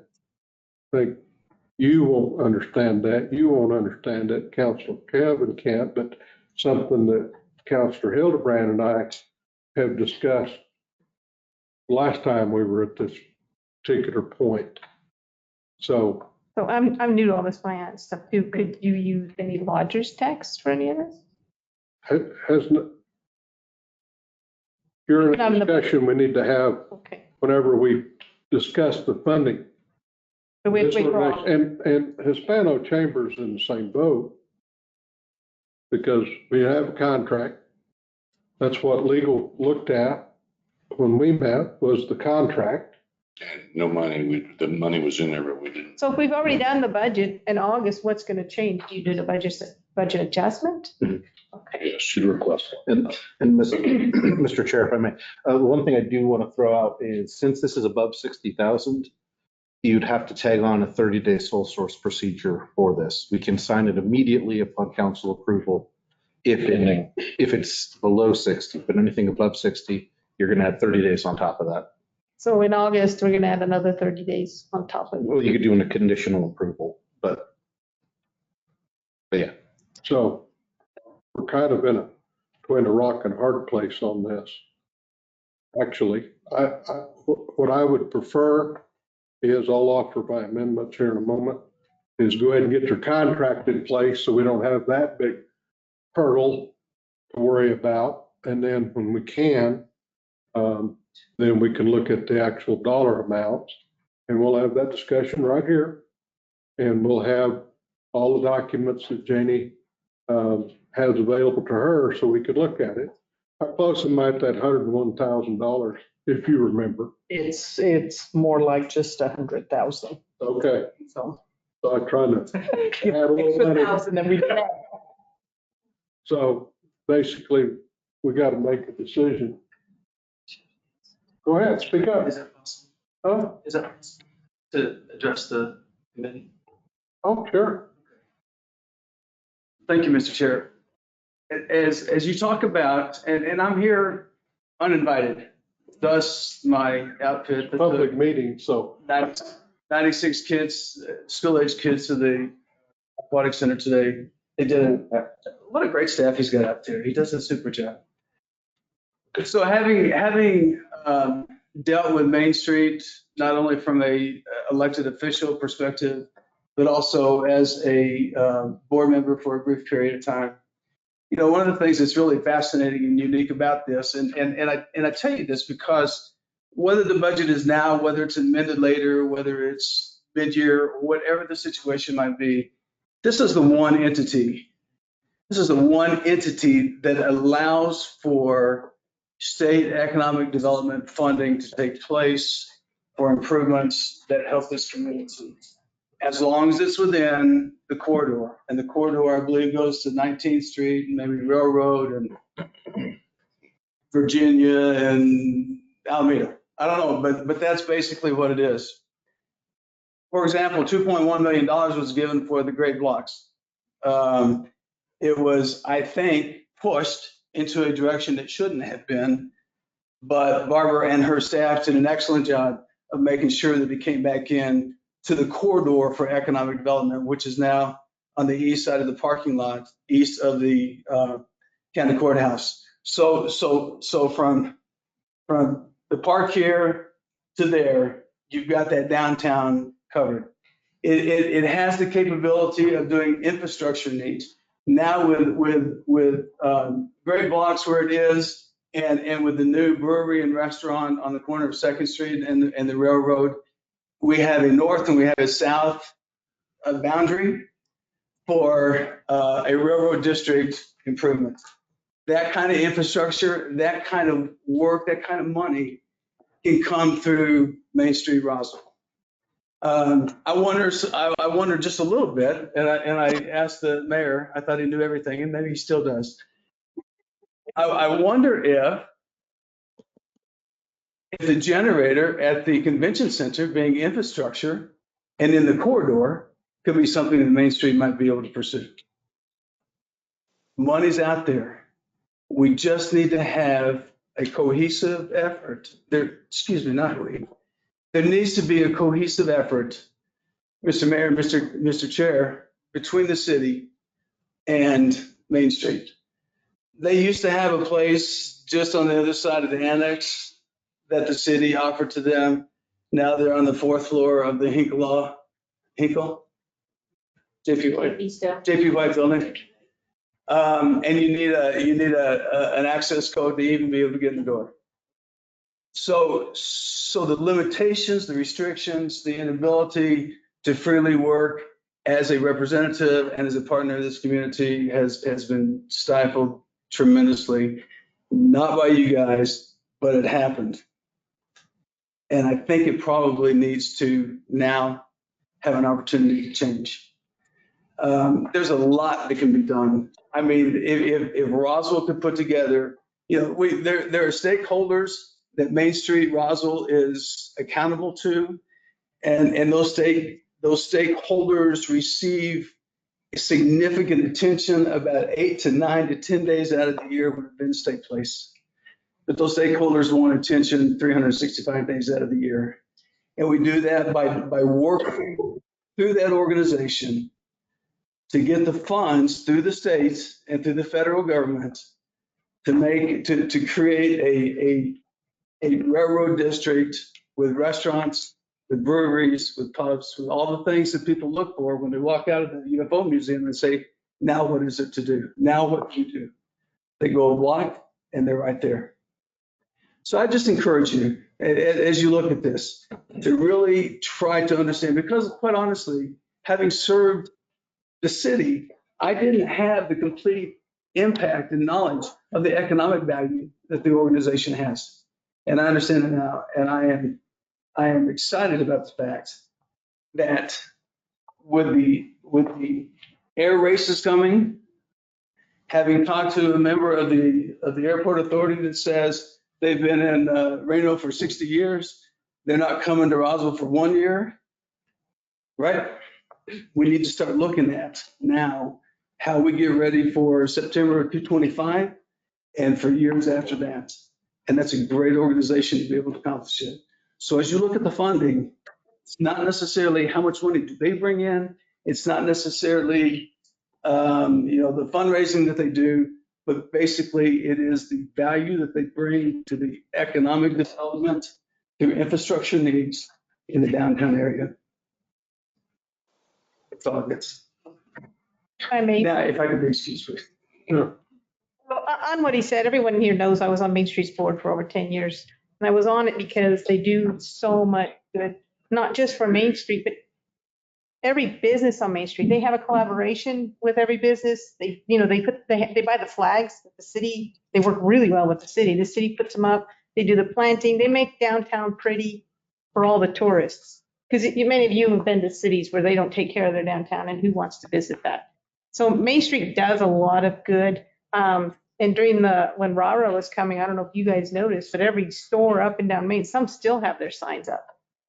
So the downtown merchants need Main Street to help, coordinate events in Roswell. And Jim Burris is always getting my calls.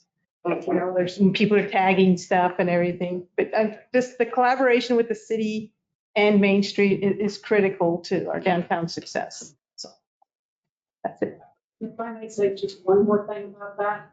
In the PSA, there was a section that I think you guys had redlined it and you changed just one word about collaborating, and that the city and us, that we will collaborate, coordinate, and communicate with each other. This is what I'd like to be able to see you guys. If I have access to money from New Mexico Main Street on a yearly basis, they get a big allotment of money for capital outlay funding, specifically for main streets. If we're able to discuss what you guys need together, and by the way, my corridor actually starts on 8th Street and ends on Alameda. It goes to Virginia and encompasses the railroad district. The map's on the website. Yeah, and also over here on Richardson. But just coincidentally, we also have a railroad district metropolitan redevelopment plan for that area that we could actually start working on. But whenever I meet guys, specifically the staff, this is what I want to know, when I'm talking to Lewis or community development, is what can we work on together? I have this money that can only come to you through Main Street. That's how we got that $0.1 million, grant. But there's tons of money out there, and many Main Streets do not apply for it. So I say, let's do it, but we have to work together about what we want to see happen specifically in the district.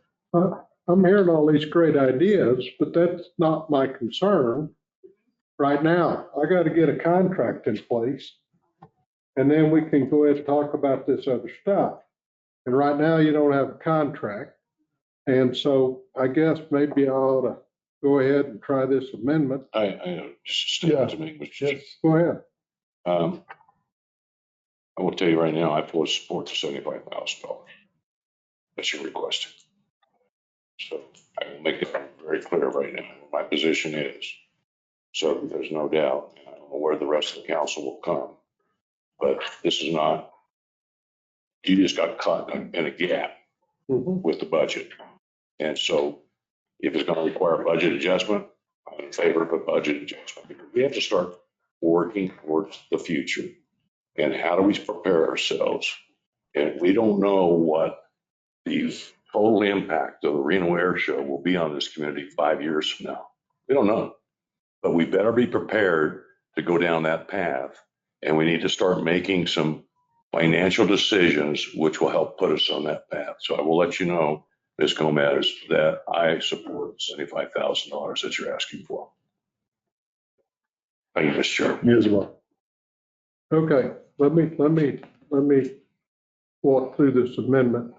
We've got a learned legal mind sitting here. Let me ask you one question. Sure. Do we have to have an agreement today? No. And we can come back and put the dollar amount in the agreement? Yes. That's preferable from legal's perspective. Or you can get their contract in place now. But you want the dollar amount in the. So what we would do if we don't have an immediate dollar amount, the way it's done typically is we cap it at an amount and then say pending funding. Well, let me try this. I think it'll help everybody, because I gave this quite a bit of thought. And on the first line on page 56, everybody got it up? Mm-hmm. Compensation? Yeah, under compensation. And I'd scratch the word has, and I'd like to insert the word may. And then take the dollar amounts out there and just call it funds. And that's the first part. And then on line, it's got the number 2 that's been highlighted out. Again, change the will to may. And again, take out the dollar amounts there and just call it funds. Because we can have this discussion on the funding later on. And then the other thing that I'd like to discuss is down under 4 that's been line item, funding request to the city by April. Let's move it back to March so we can get this headed off earlier instead of after the fact. Give everybody plenty of notice so we can get things going. And then I'm lukewarm on this one. And then the city shall notify Main Street by July 15th of this year, which is further down in the 4th paragraph. Because obviously we're not going to be able to do that this year. Just eliminate that sentence. That way we can come back and plug in the numbers in August, September, whenever we get past all these hurdles that we've got to get over. And we can have a discussion on the amounts of money when we know where we really stand. Because we haven't heard back from DFA on our preliminary budget. I don't know what they're going to do today. Nobody else does either. And that way we put things in a proper sequence, even though we're behind the schedule, but at least we can play catch up here and get it done. And my understanding of state law and stuff, get us back on track as quick as we can. That way they'll have their contract, because we don't do the contracts. I'm not just singling you out. Hispano Chamber's in the same box. And then we can get it in proper sequence, not necessarily as to the month of the year that we'd like to see it, but at least we'll be able to have a contract in place so we can discuss the money. Right now, we can't legally discuss the money because we don't have a contract with these two entities. I'm not picking on anybody. I'm just telling you that these are legal hurdles that we got to cross. So if I may, we approve these amendments, then in August, does she have to come again Yes, with the requested funding? yes. And doesn't a professional agreement have to have a dollar amount? Yeah, so, also to get a sole source, it has to have a dollar amount listed.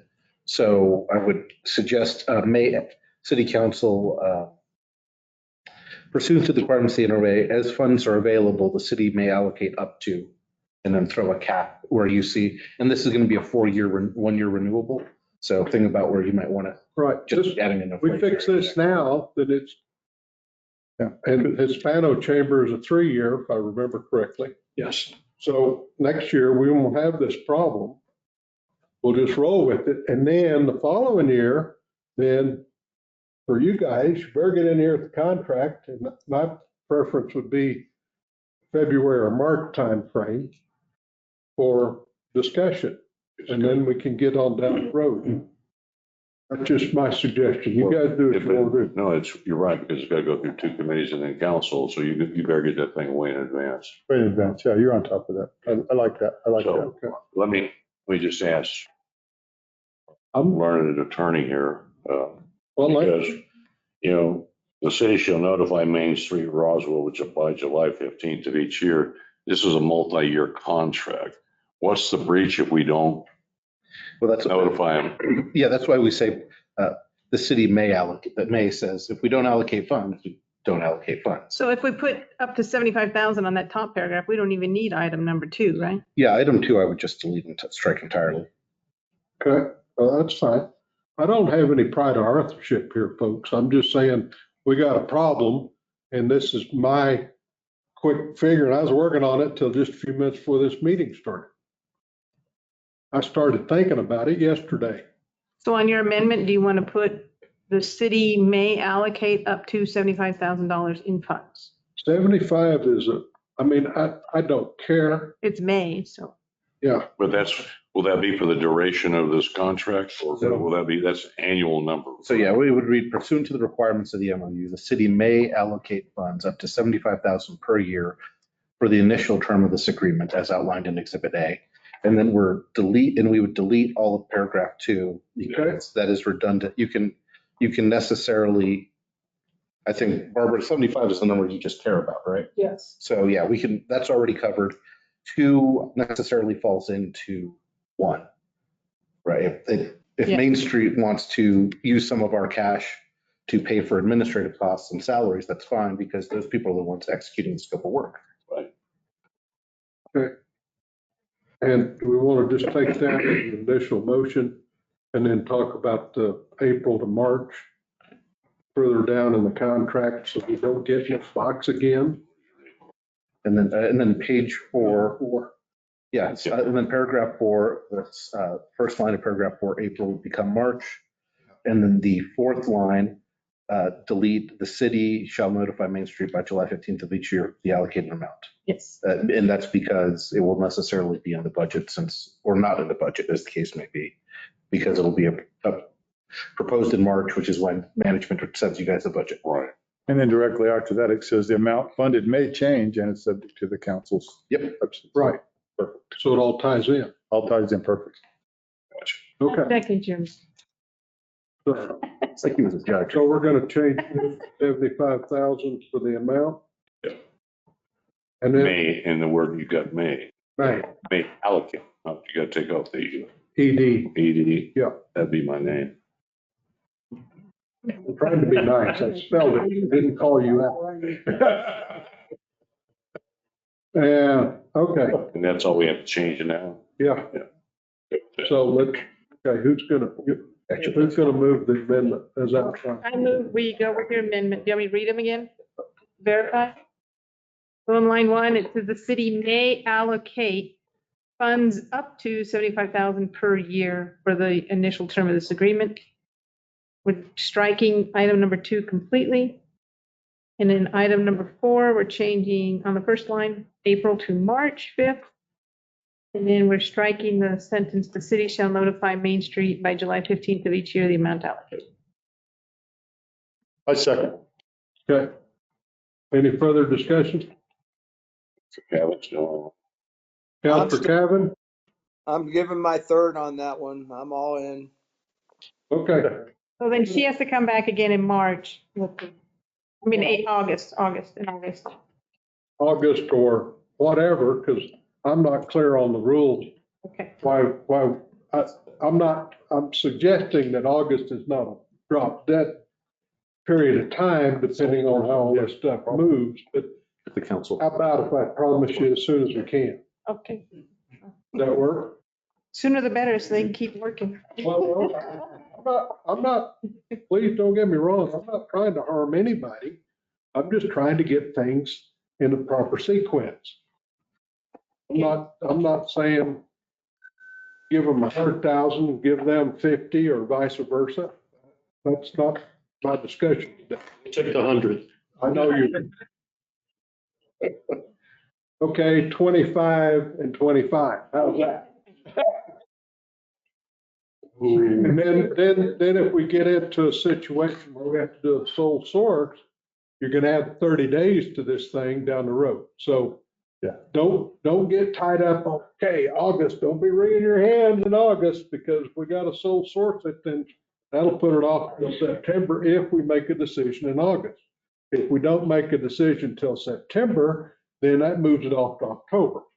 Everybody understands that part of the rules, right? Okay.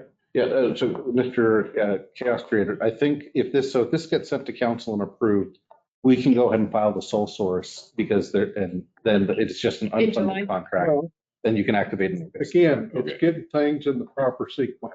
Yep. So you can file a sole source in July, so then August. she should The be clock will okay. start ticking, yeah. Okay. On the amendment, got a motion and a second. Any objection?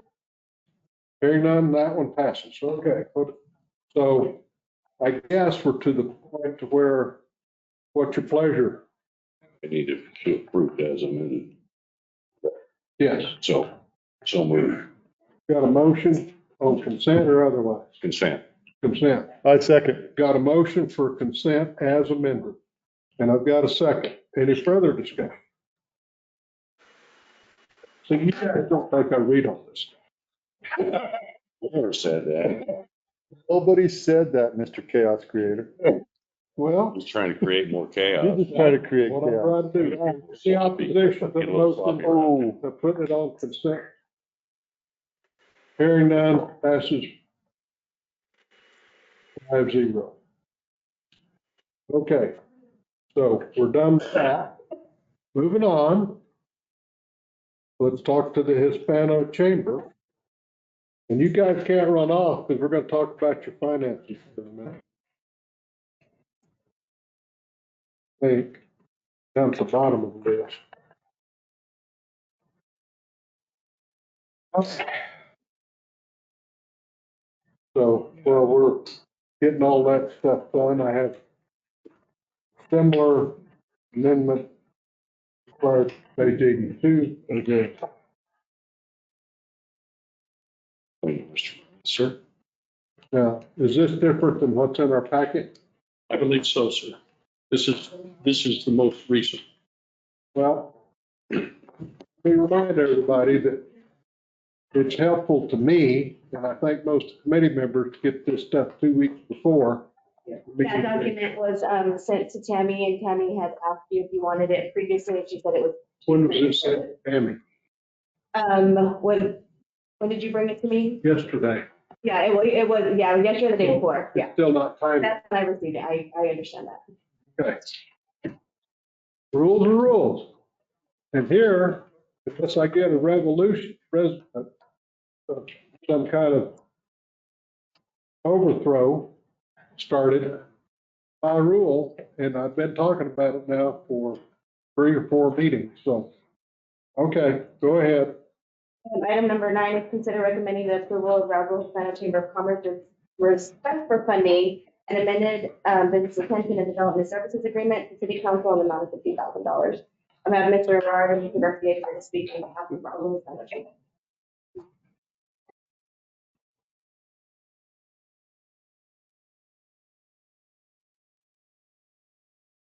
Okay. Thank you, everybody. I appreciate it to speak with you guys. In your hands, you're gonna have our, what you would call the initiative proposal for, how we're gonna spend the money that we're requesting from the city. As you can see, all of the money will go to, the membership initiatives and our, which, our membership drive, getting more members, services and benefits that we provide to our members, membership retention, which will go a long way, obviously. Events, and as you can see on events, we have a 0. And we also have the education initiatives, which is the other half of the budget. And there we have the lectures that we're proposing and some that the city has proposed that we focused on, as well as monthly lunch and learns, and our cooperation with the NMU Russell regarding the C3PO project.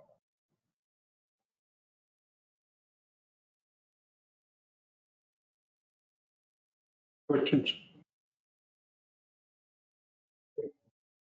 And this contract is in the same bailiwick we just discussed with the other organization, is timing issue, get things sequenced right.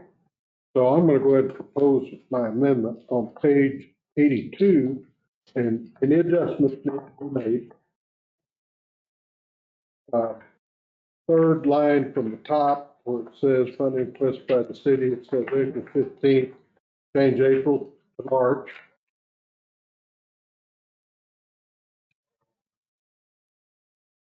Okay, keep everybody on the same schedule, so we don't get in this box again.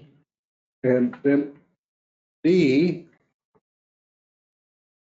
the city may allocate, not ED, just allocate. And I don't have it. Somebody give me a number. It's up to 50,000. That's the request. Okay. And 50,000, we don't have to worry about the sole source, is that my understanding? Okay. 50,000.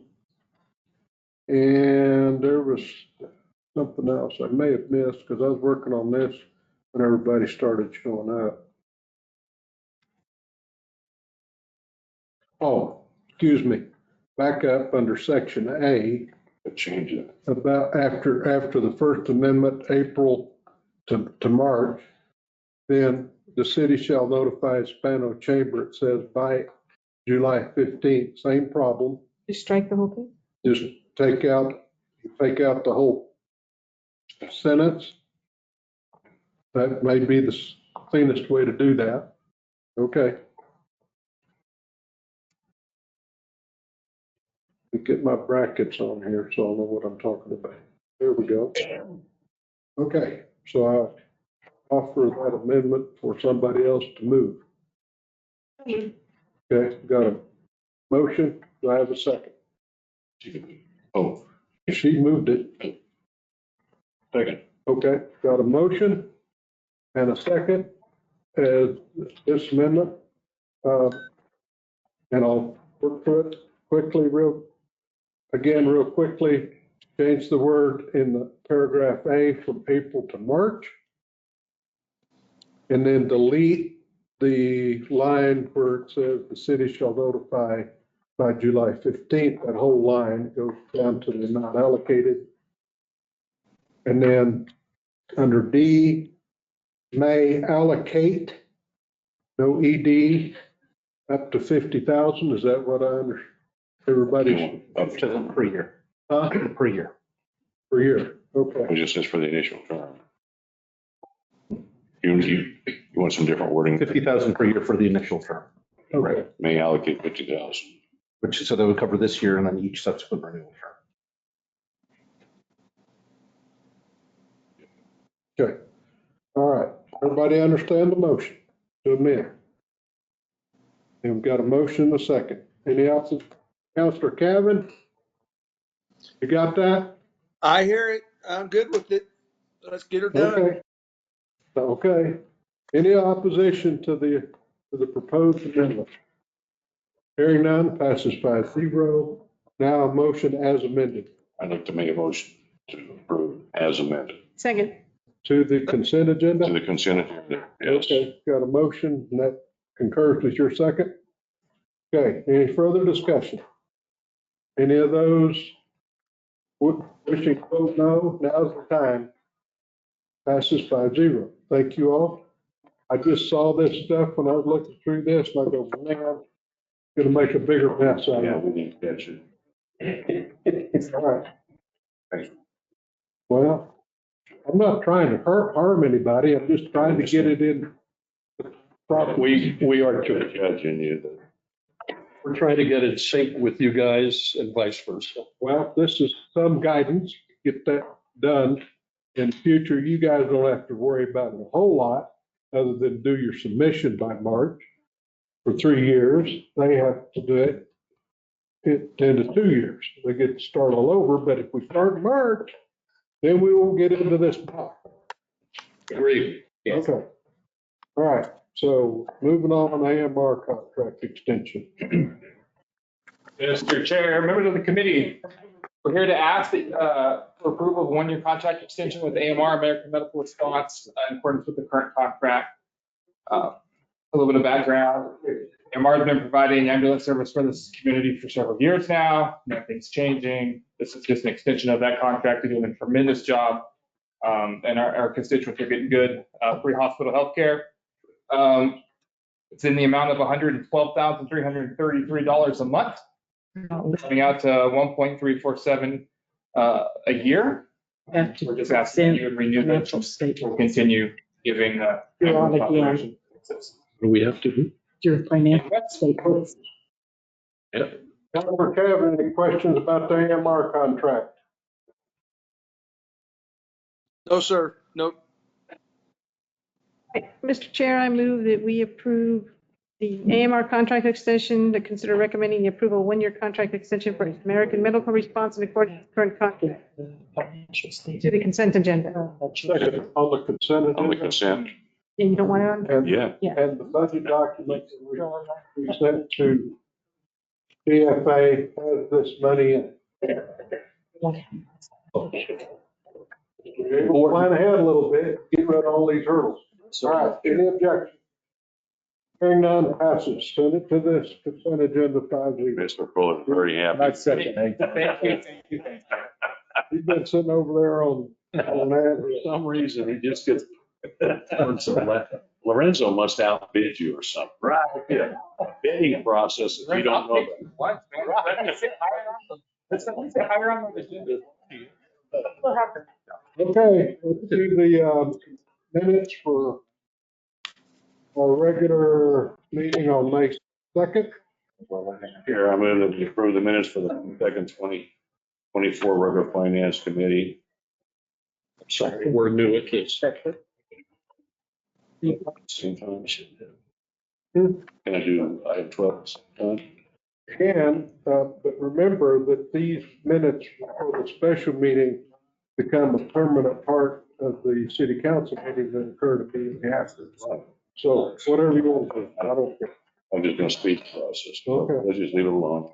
Make the motion. Second. Second. And a second. Any changes or deletions? All those in favor say aye. Aye. Any opposed? This is 5-0. All right, now, May 22nd. Mr. Chair, I move that we approve the May 22nd, 2024 special finance committee meetings. Minutes. Second. Got a motion and a second?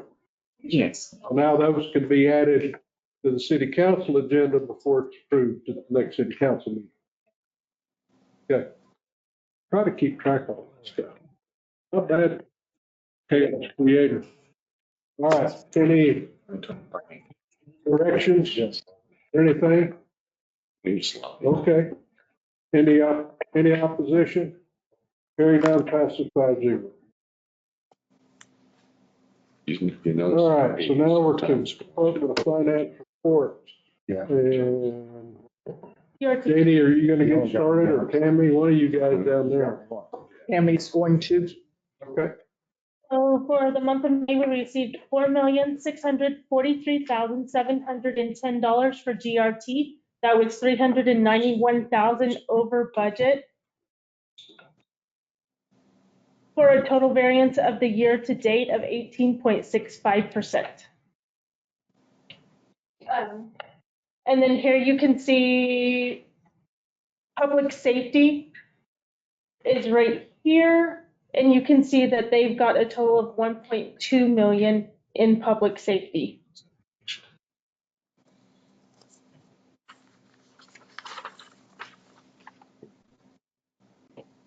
You can see the trend of GRT and actual versus budgeted. And that's GRT. Do we have any questions? I do for the chair or Ed or something, if I'm new to this finance stuff. What happens like to the public safety money that's there? Can you use that for salaries or anything like that? Not at the present. Not the present. You already voted for that. Yeah. Well, till it I mean- gets $5 million, there's nothing that can be done. Can't touch it. Oh, You that's have to pay for the that's ambulance. the ambulance service. Right. Okay, that's something different. Well, it's called public safety. Okay. It's like ambulance. Okay. No, it's public safety. Public Yeah. safety. Yeah. Yeah, but you need to put that on your legal. Get the, That bucket is not full. get the toolbar, no, but when it is, it's one change. Oh. Okay. What else? man? Anything else, Tammy? Cannabis. So for cannabis, we received 34,507, which is over budget $16,000 for a variance of 83.73 for the year, but we didn't have anything budgeted for July. And here are the trends and actual versus budgeted for cannabis.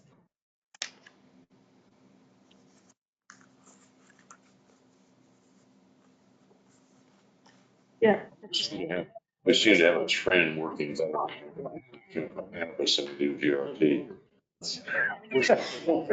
I mean, it's just the numbers. Duly noted. Okay. I'm just telling you, that trend for, Trouble is, it's such a small amount. I know it is. Yeah, but Okay. all those people are driving. Hmm. All these people are driving. I would argue that, but I smell it when I drive. Yeah. There's nothing wrong there, yeah. All right. Let's from your own car count. Trying to wrap this up. Roger. Okay. Monsters tax. Monsters. Just eliminate Date, March 2024 activity collected in April. All hotels reported change. Our STAR data show that we were at 73% occupancy, and the average daily rate percentage change is 4.8% from last year. The 5% mortgage tax, March 2024, April remittance, occupancy that we showed was 68.0. That is 159,226. And then the $2.50 convention center bed fee, that's for the first through 15 days that they rent the room. Same dates, we collected $74,128. Did, yeah. Is that the first time all the hotels have reported in time? I think they, just from looking at previous ones, I think that they've reported for the last 4 months. I think that it's been a consistent all report. What do we find out about the Airbnbs? So, People aren't on these, so. yeah, so we've got the Airbnb instruction package that's going to be included in an email to everybody that we find on our aggregator, saying this is how you do it, and if we don't see it in the next couple of months, expect liens on your property. Okay. So, the other option, which we're still looking into, is that Rudoso just has a consultant do it, and it seems to work swimmingly for them. And if those guys have it down for a minimal fee, I'd much prefer that, because sending out 30 liens a month is kind of a lot of work. they've got a lot more Airbnbs than we do. Yeah. Well, with Rara coming in. Yeah, we want to gear up. Yeah. Yeah, and well, and the thing too is they do it for all platforms, VRBO, Everything. anything. Yeah, right. And so we're So they only get paid if they actually collect. Yeah, they just take a cut of collection, which Okay, that works for that me, makes because we're sense. getting nothing right now. Yeah. And I do want to comment that everybody's been on time since somebody started taking over it. So apparently carrying brass knuckles around and going to every. It's effective and working. Good job. Whatever trick you're using, good job. Gonna condone. We don't need to know the details. I won't. Okay, bid fee.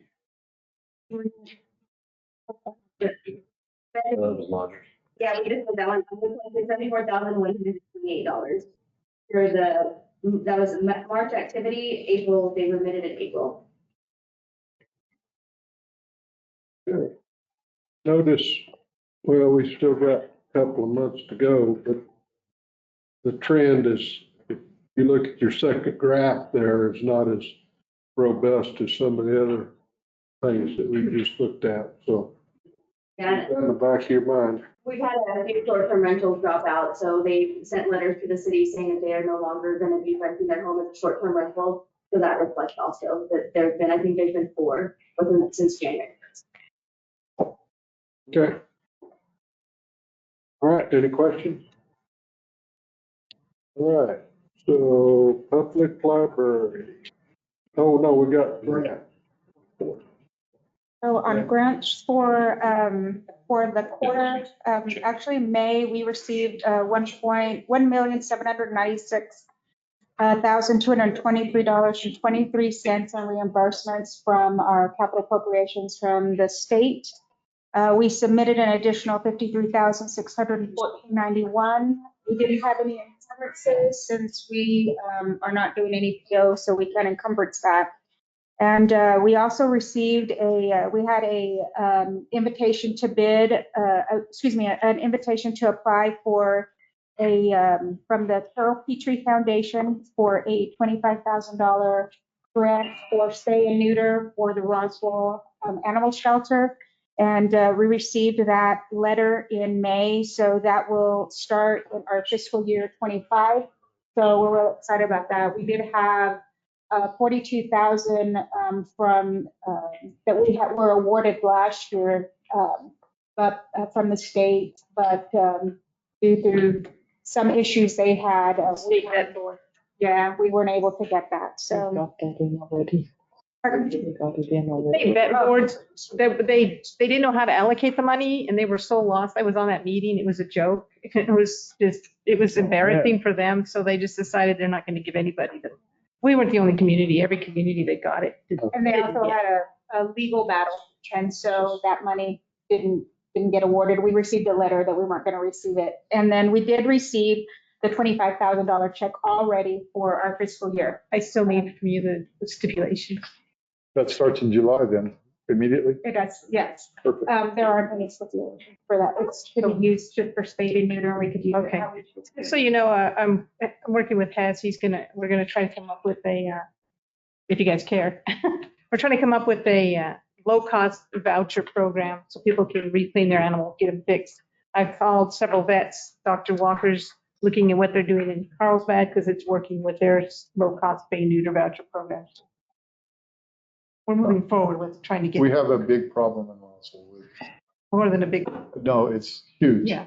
And Well, the idea is when the Carol Petrie Foundation came, she asked us what we needed, and I said, we need a low-cost spay and neuter program or voucher program that is not income based, because a lot of people make a decent income, but they can't afford the $500 or $600 to get their animals fixed. So they agreed to that. So we can use this money. If somebody gets their dog picked up, a lot of people aren't reclaiming their dogs because they're not fixed and they can't afford to get them fixed. So with this program, and we can apply, there's other grants you're going to apply for too, I'm sure you're looking at, but we can at least give them money to the vet to get their animals fixed so they'll be reclaimed and maybe the animal shelter won't be putting down so many animals.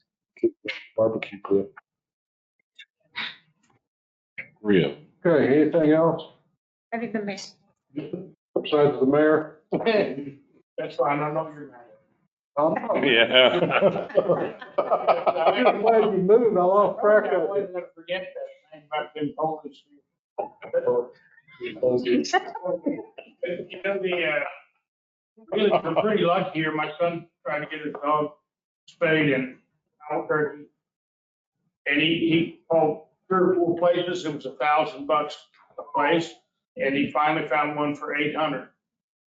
He thought it was a lot better to bring it home. But it was only 400 here. That's. And that's why this grant will be so good, because like I said, some people make, a living wage, but nobody can afford. That's the only reason it came home. Okay. That's the way it came home. I mean, don't print that paper now, 'cause I don't. Yeah, don't bring your fees. Yeah.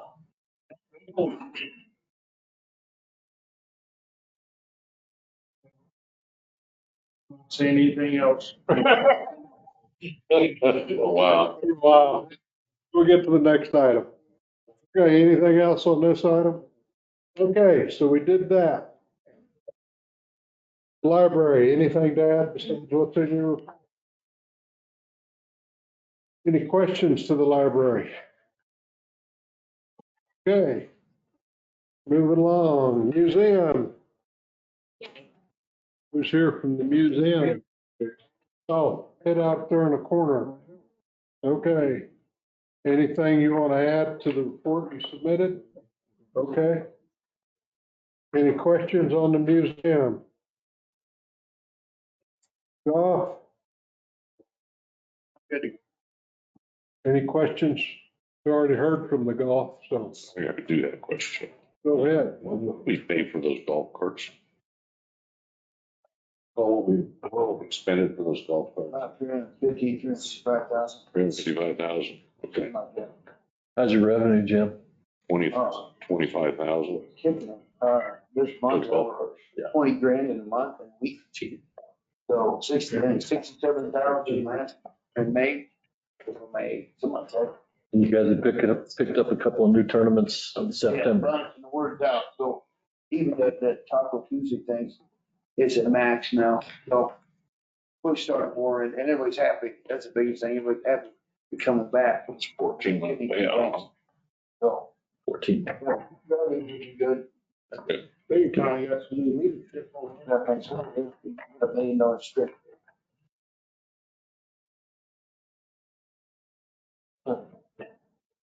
Okay. Anything else on golf? Maybe we can do this together. Public Affairs Visitor Center. And the report. You're gonna stay by your report. Yeah. Okay, any questions? Hearing none. Convention Center. I'm gonna stick with Dexter's report. The question, so. Like it. You think I'm the only one that causes chaos around here? Yeah. He's a quick learner. Okay, now we're gonna hear from Solid Waste. Chair, committee members, thank you for the opportunity to speak to you. And there's a bunch of handouts in your packet that I could just run through them, and they'll track a very exciting topic, but we'll give it a run through. Inside your packet, you'll see our high level 35,000 feet financial review. Really steady, we're trading a little bit better. Landfill, if you notice, the last 4 years, we got it last 2 years.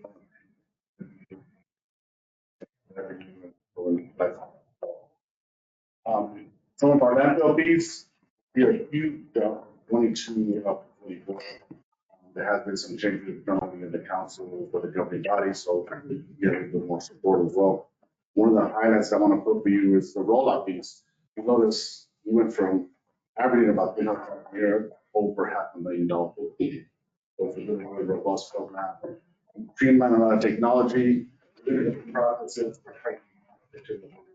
we go back and forth. So every movement counts that we do, we run this type of program. Landfill tonnage is kind of good because the health of the landfill is up to our tonnage is moving up and down. So you see a pretty good trend in 2020 is actually pretty high for us. It's slowly trending down for some. So either we have a lot of diversion or we have a lot of illegal dogs. So it's not it's something covers revenue that people pay. So you kind of see how the community is standing. Our grapple service is increasing in our social community. You'll be able to see some of the grapple service that's really high. So when you see that high, it gives you an indicator there's a lot more illegal help happening throughout the city. Especially it comes seasonal as well. Also when kids start tree trimming in the spring and the fall. Are you planning to do any more of your programs like we did where you put the trash bins in certain neighborhoods? Good question. The roll-offs are about 10,000 a piece. For utilizing those, that's why you see a massive increase there. We don't really have any spare ones. Because we get spare ones, we want to couple that with our bulk trash. Move them along the bulk trash routes, we'll put those containers ahead of them. And we are working on something to bring to infrastructure. You can review kind of a pilot program, but kind of at the mercy of the rule. Okay, thank you. Thank you, Council. Next, some of our capital budget requests. The preliminary budget has already been set. I can find that in a couple of issues. They provide the entire capital request for the landfill department for your review, including the quote. But I do want to highlight, for example, collections. The preliminary budget did approve the new side loaders, the rear loader, and the grapple truck as well. Also on the landfill side, the cell 5B design construction, we got that included. So I'll touch on what Council said. We want to look forward. Our cell capacity now, we have about 60% capacity still. With this design, we'll be able to have a shovel-ready project within a year to have it ready. So we want to have the design, the specs already done. So we come back in a year, we'll be able to maybe we can line cell 5B in preparation for the future because we don't know what it holds. We know air rates a big motivator of how this all is structured as well.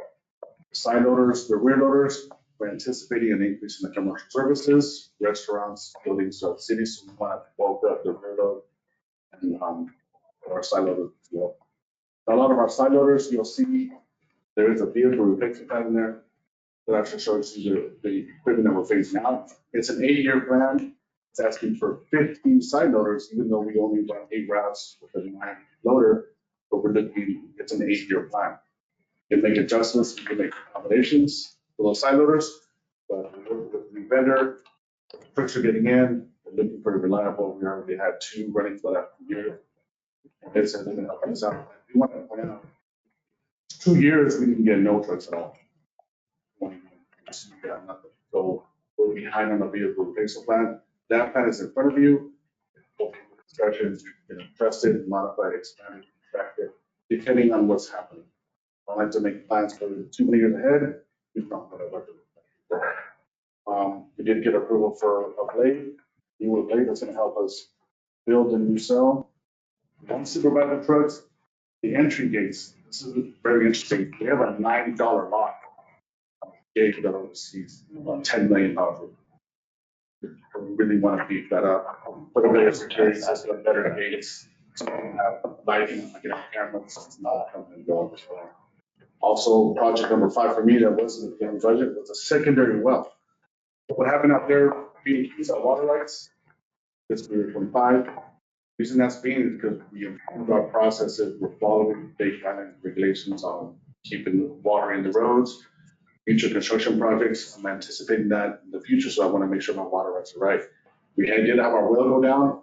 We thankfully were able to make a repair quick. It shut down the entire water for the entire landfill for 3 days. Having a secondary well will be able to alternate, perform maintenance, have a production system. In your package, you will see a vehicle replacement plan. You will see a list of all of the equipment that we have out there. The miles or the hours, not the cost. For your review, and at that point, I stand for any questions. Questions committee. Mr. Mayor. Yep. How much would you save on your, nobody smashes boxes. They used to, if you go to Santa Fe or somewhere, they have all their cardboard boxes all out in a thing and it's all wrapped up. the nice little string around it. And if you go in Roswell, every container you go to, nobody breaks down a box. And that's gotta cost us a ton of, and you just can't smash them that flat if they're not already broken down. Well, a benefit of the cardboard is that it breaks down really quickly when it hits the landfill. You're right, those boxes take up a lot of airspace. You're absolutely right. So if it's kind of a cultural thing, maybe an educational thing we can do for the city to work with marketing, put something out there, hey, break down your boxes or bring them to us. I mean, marketing's been doing a great job helping us out, putting the word out. We do have a huge uptake in our recycling. We have a lot more people participating. We're doing more trips to Vidota to drop it off.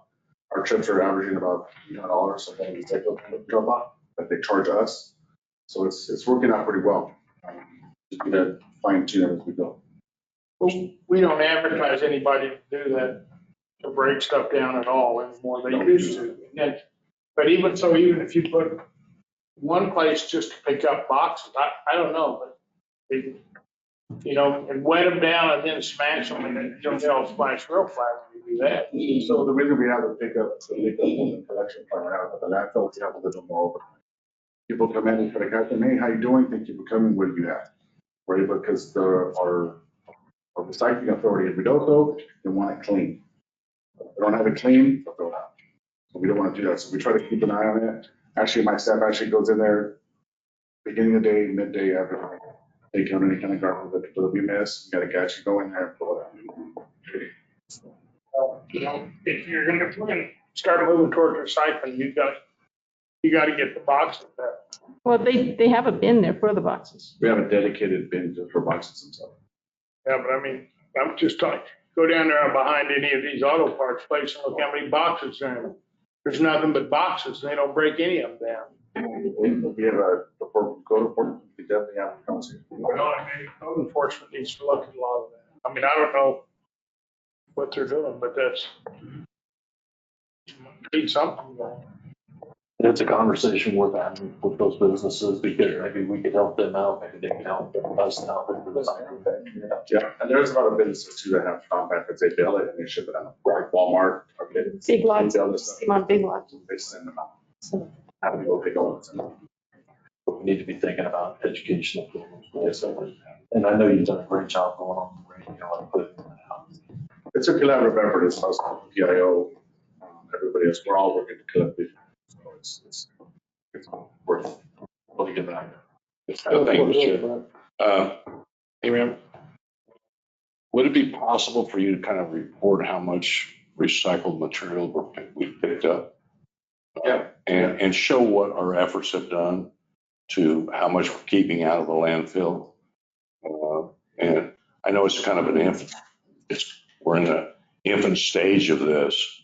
And then, okay, what's going to be our next move? How much have we picked up? How much we kept out of the landfill? And then what's our next stage? I'm sure that we could probably ask the Terry to put something in there about our recycling efforts and what we're doing and how we're moving that ahead. I can answer that in two parts. Part number one, we're working with Elizabeth. We just applied for a rate grant from the state, strictly educational. Educational material, folks going to the school, communities, that's so. Number two, we're picking up data now. So as we're going, it's a little too early to see with the data, but we are trending. Every time we go out there, they weigh it, they break it out, we know what plastic, what's going to do, slowly picking up that data. So as we pick it up, we get more participants, more weight, we'll be able to now I can come back every time I report to you, this is what we've done. I think once you start showing the people in this community how much we've collected, it's just going to help grow. People will then see, well, people are recycling, I'll start recycling. I just believe that. It's just feed on itself. Friction rate for us is huge right now. Because right now you only have the one collection point. You got to take it out to the landfill location. Yeah, take it out to the landfill before you put it in there. And then Well, that was going to be my question is more collection points, but what we talked about is people are not separating it. They're not reading the instructions. They're throwing their trash in. That's why he has to send his people in the morning to go clean it out. So more collection points would be great, but. Well, you have to control those collection points because where we're at now, we have to have it clean to the facility we're taking it to. Yeah. And are they still working on that facility in Lubbock that you talked about earlier? Yes, she's in the process of building it. That's a 15 to 18. It's a single stream type of recycling. So the single stream means we can put it all together, all the recyclables. They sort of know like process it. They won't. They'll tell us some knowledge. You just will accept it. And you can come back. But that process, that project's still going on over there. Then you could have collection points everywhere. So, yeah, then you could create your collection points, but, you know, being this is just in the early stage, you could maybe have controlled collection points inside the city with someone's staff there, 8 to 12 or whatever in certain locations within the city to encourage that. Along that same train of thought, though, with the races coming in, we can have more businesses start to participate. We can divert a lot more stuff. So you can have a lot more space in those sides. Okay. So some extremely expensive. I just think it'd be good but thank you. Yeah, we're collecting data over now as we're going. I'll be better before about that. Councilor Kevin, you got any questions for Abraham?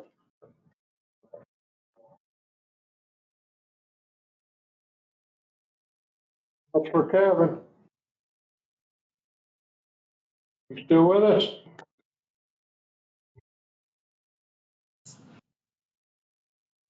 He disappeared. Yes, yeah. He stood by the Huh? You know, you're supposed to be nice and say goodbye. Good. So, of course, we don't have anything else to vote on, so. Okay, so Abraham, I want to tell you how appreciative I am of your starting a longer range planning process. And hopefully it'll catch on for many of the other departments in the city. And we can kind of get a handle on trying to figure out how much we need to keep up.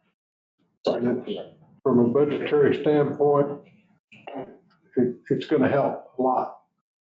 So thank you. Appreciate that. I do got to admit, the last few years, community council that's in place, governing body, it's been working out really well for us. We're able to now plan long term. Before we could, it was just like, you can do what you got. Now we can actually have those back and forth conversations. We can plan long term. Appreciate that. So you did get those new 2 side loaders in recently, and those working out fine for you? That So one of them was working right. The other one has a valve body, but it's a manufacturing issue. Yeah. Got somebody showing up tomorrow to switch that out and get it back on the road. So far you've been happy with that? Yeah. Because that's a new manufacturer. Yes, we're actually using Heil. So Heil is already running 2 of our trucks. Those trucks, Mr. Bruce Adler actually runs one of them commercial. Yeah. Gets his money for it. That's what we're working out with the cars for that. Yeah, good. Thank you for the update.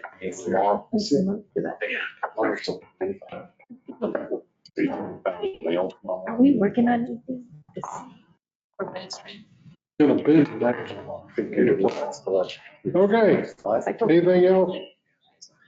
All right, now we're gonna hear from our HR department, because we talk a lot about the benefits package the city of Bonneville is presently offering, and I don't have a clue exactly what that is, so proceed. Mr. Chairman, committee members, I'm here with Coleman McGill, who is our HR supervisor overseeing the certificate of benefits.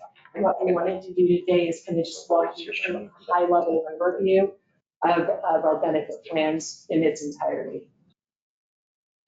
So just get it. We're going to start off by speaking about our para plan, which all of us are obviously very familiar with the para plan, but what we want to focus on heavily is celebrating the benefits that the city offers, because they're incredibly generous benefits. And we're going to talk about the total dollars that are provided to employees. So we wanted to really highlight what those significant benefits are specific to para. Tammy, if you'll click on the next. What we wanted to reference here, obviously, we know that all general employees contribute 11.65% of our income to the para plan, and the employer contribution is at 10.8%. We want to highlight the fact where you go, really anywhere, in order to get on this dollar for dollar amount on your investment. So that's what we wanted to highlight here in terms of what the para plan offers our employees. Go to next slide, Tammy. Obviously, just quickly want to point out that fire and police, their paraplan differs just slightly, but that was just the general contributions that are offered. Paraplan also offers a deferred compensation plan that is a plan that is established to help from a tax deduction perspective, that all employees are eligible to participate in as well from the onset of employment. Next slide. We wanted to focus on the emotional well-being that our benefit plan offers. Next slide. We want to start off by highlighting the vacation and sick time accrual that is offered to full-time employees. So sick time, you accrue 8 hours per month. It's available the month after your hire date, so almost on its onset of employment. From a vacation perspective, vacation is offered at 2 weeks for the first 1 to 5 years, 3 weeks for 5 to 15, 4 weeks 15 plus, and then 8 weeks for 25 plus years. Part-time employees do not accrue any time off, so this is specific to full-time employees. Holidays, we receive 11 paid holidays per year that are advertised to all employees, and they do start in day 1, so there's no probationary period in order to start receiving their holiday pay.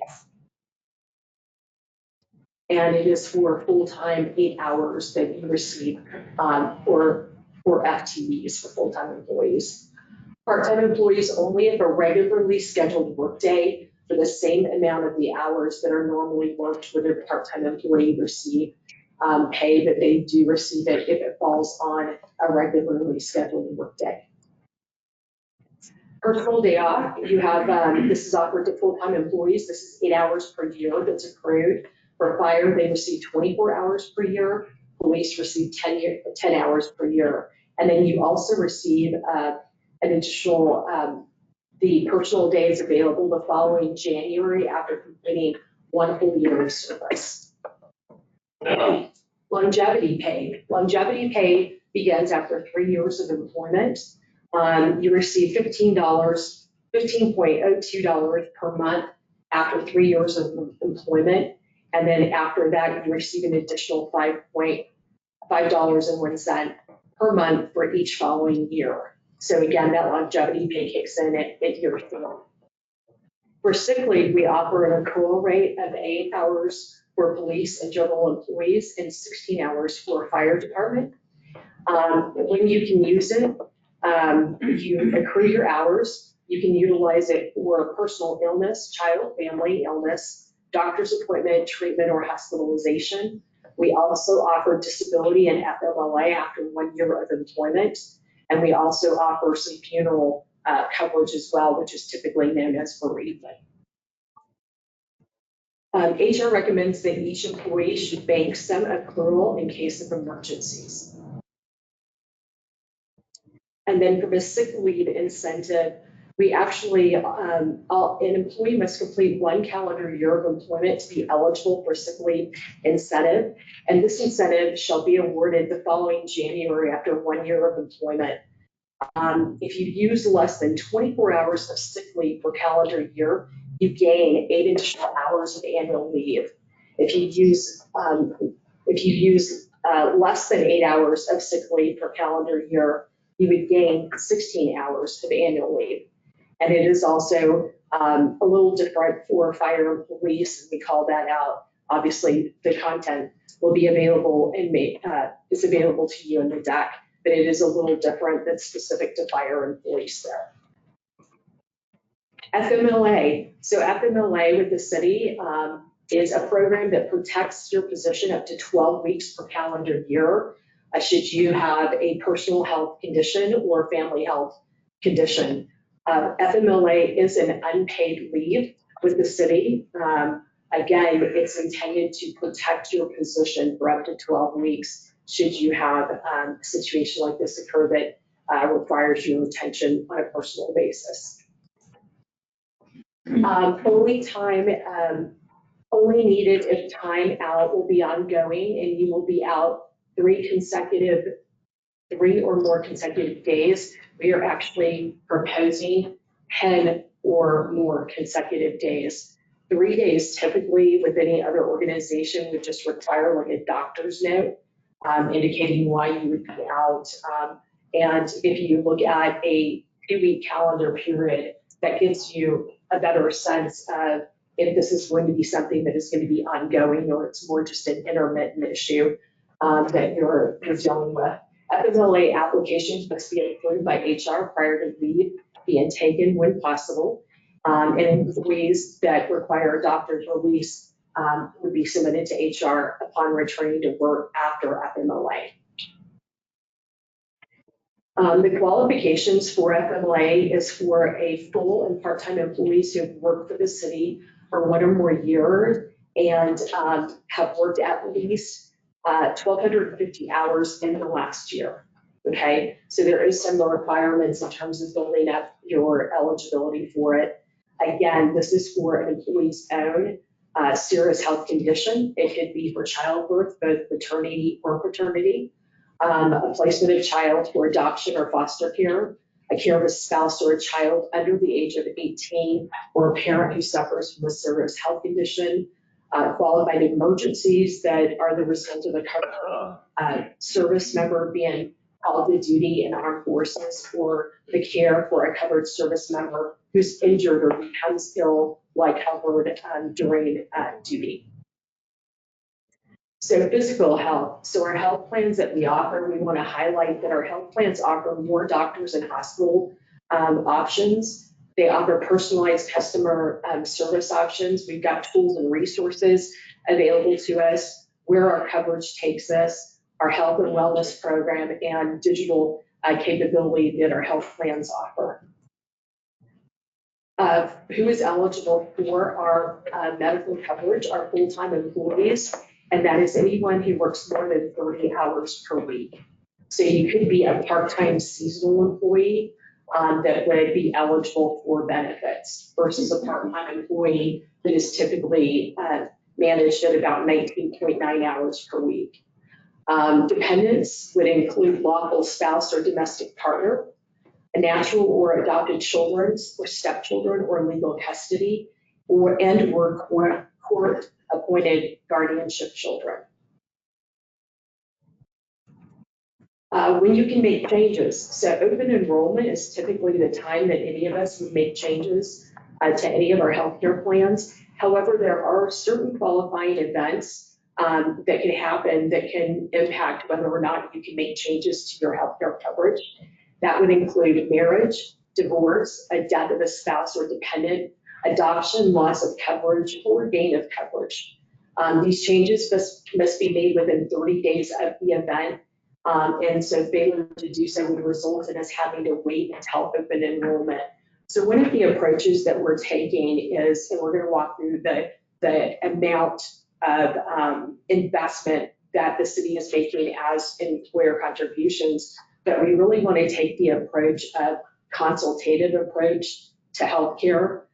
So really ensuring that when we have new hires that join us, that we make them aware of some of the critical elements that can impact their benefits.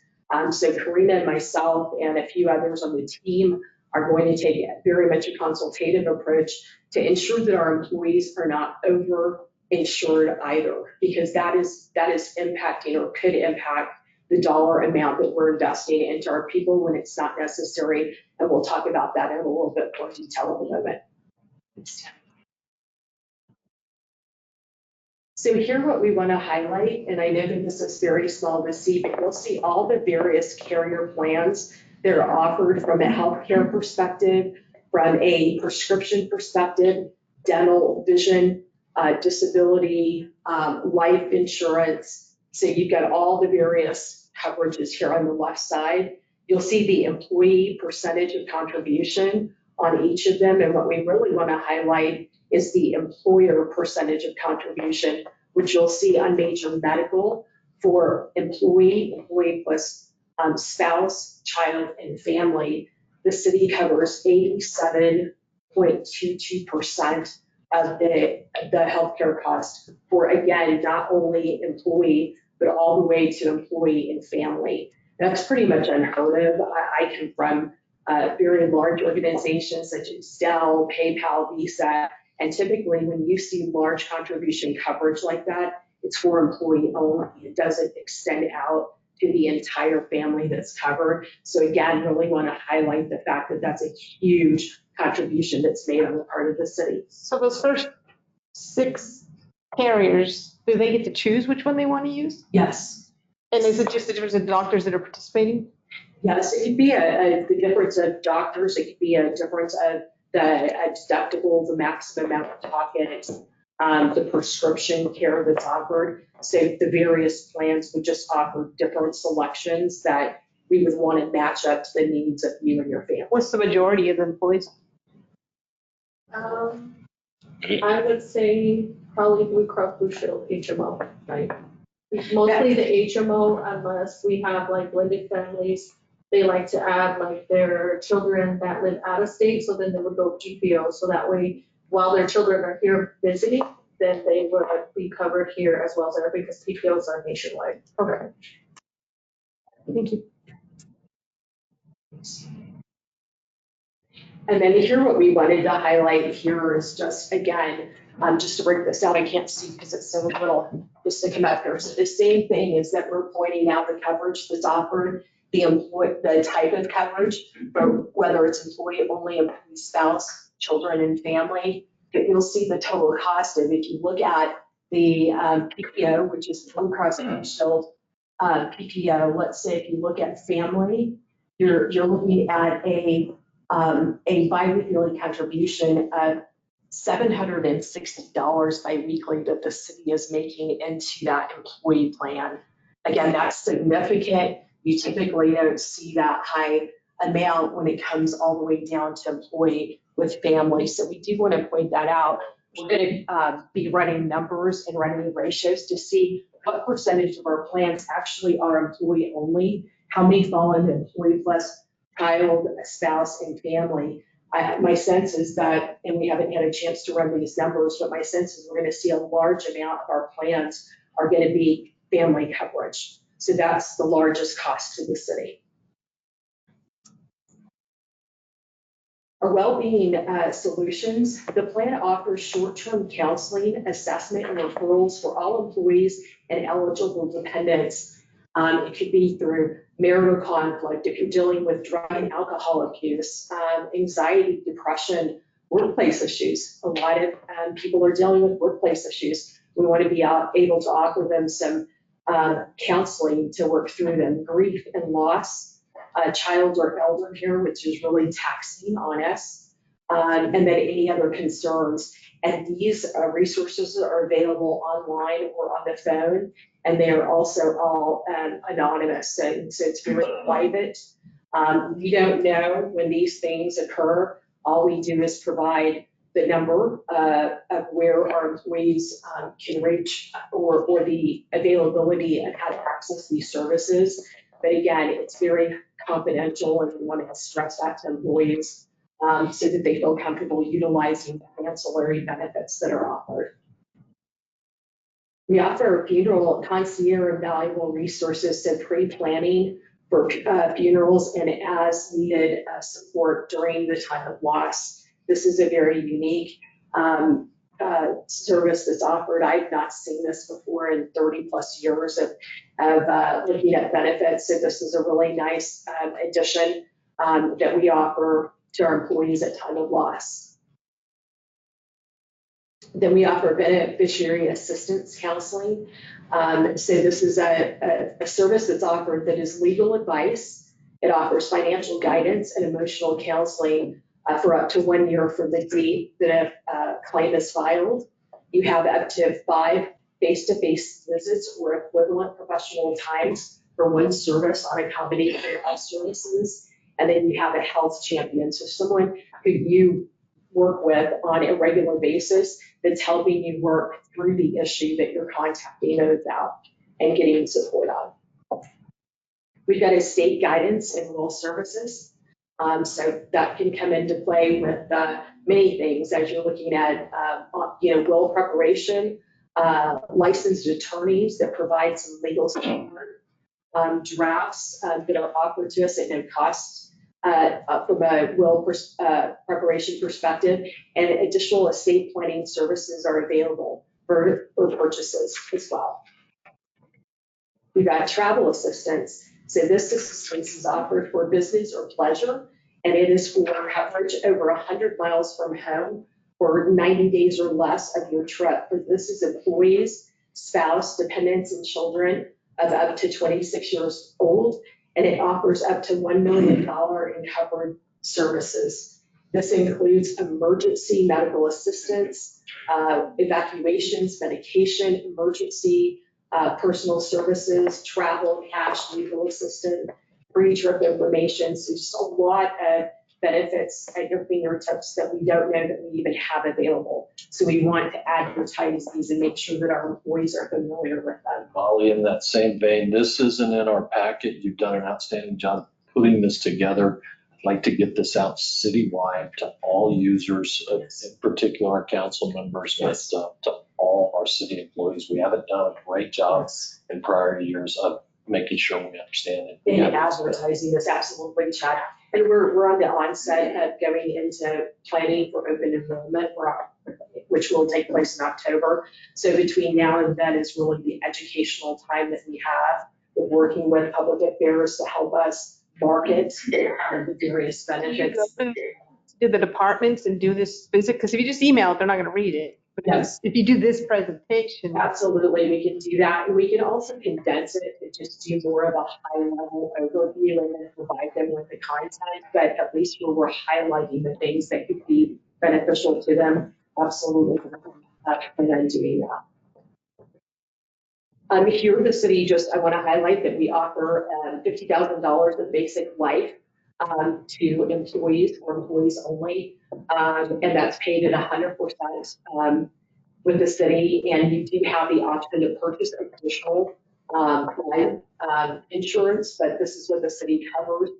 For new hire incentives, we do offer an incentive for guarantees that are issued at $150,000 for employees and up to $30,000 for spouse and domestic partners. So that's an incentive plan that's built into this life insurance. And there's additional life insurances available, again, to all full-time employees, spouses, and dependents. But the baseline that we cover is that $50,000 for all employees. Disability, I'm going to hit on this very quickly, but essentially what we offer is we offer short-term and long-term disability. And basically the difference is that our short-term pay is calculated at 60% of your weekly earnings.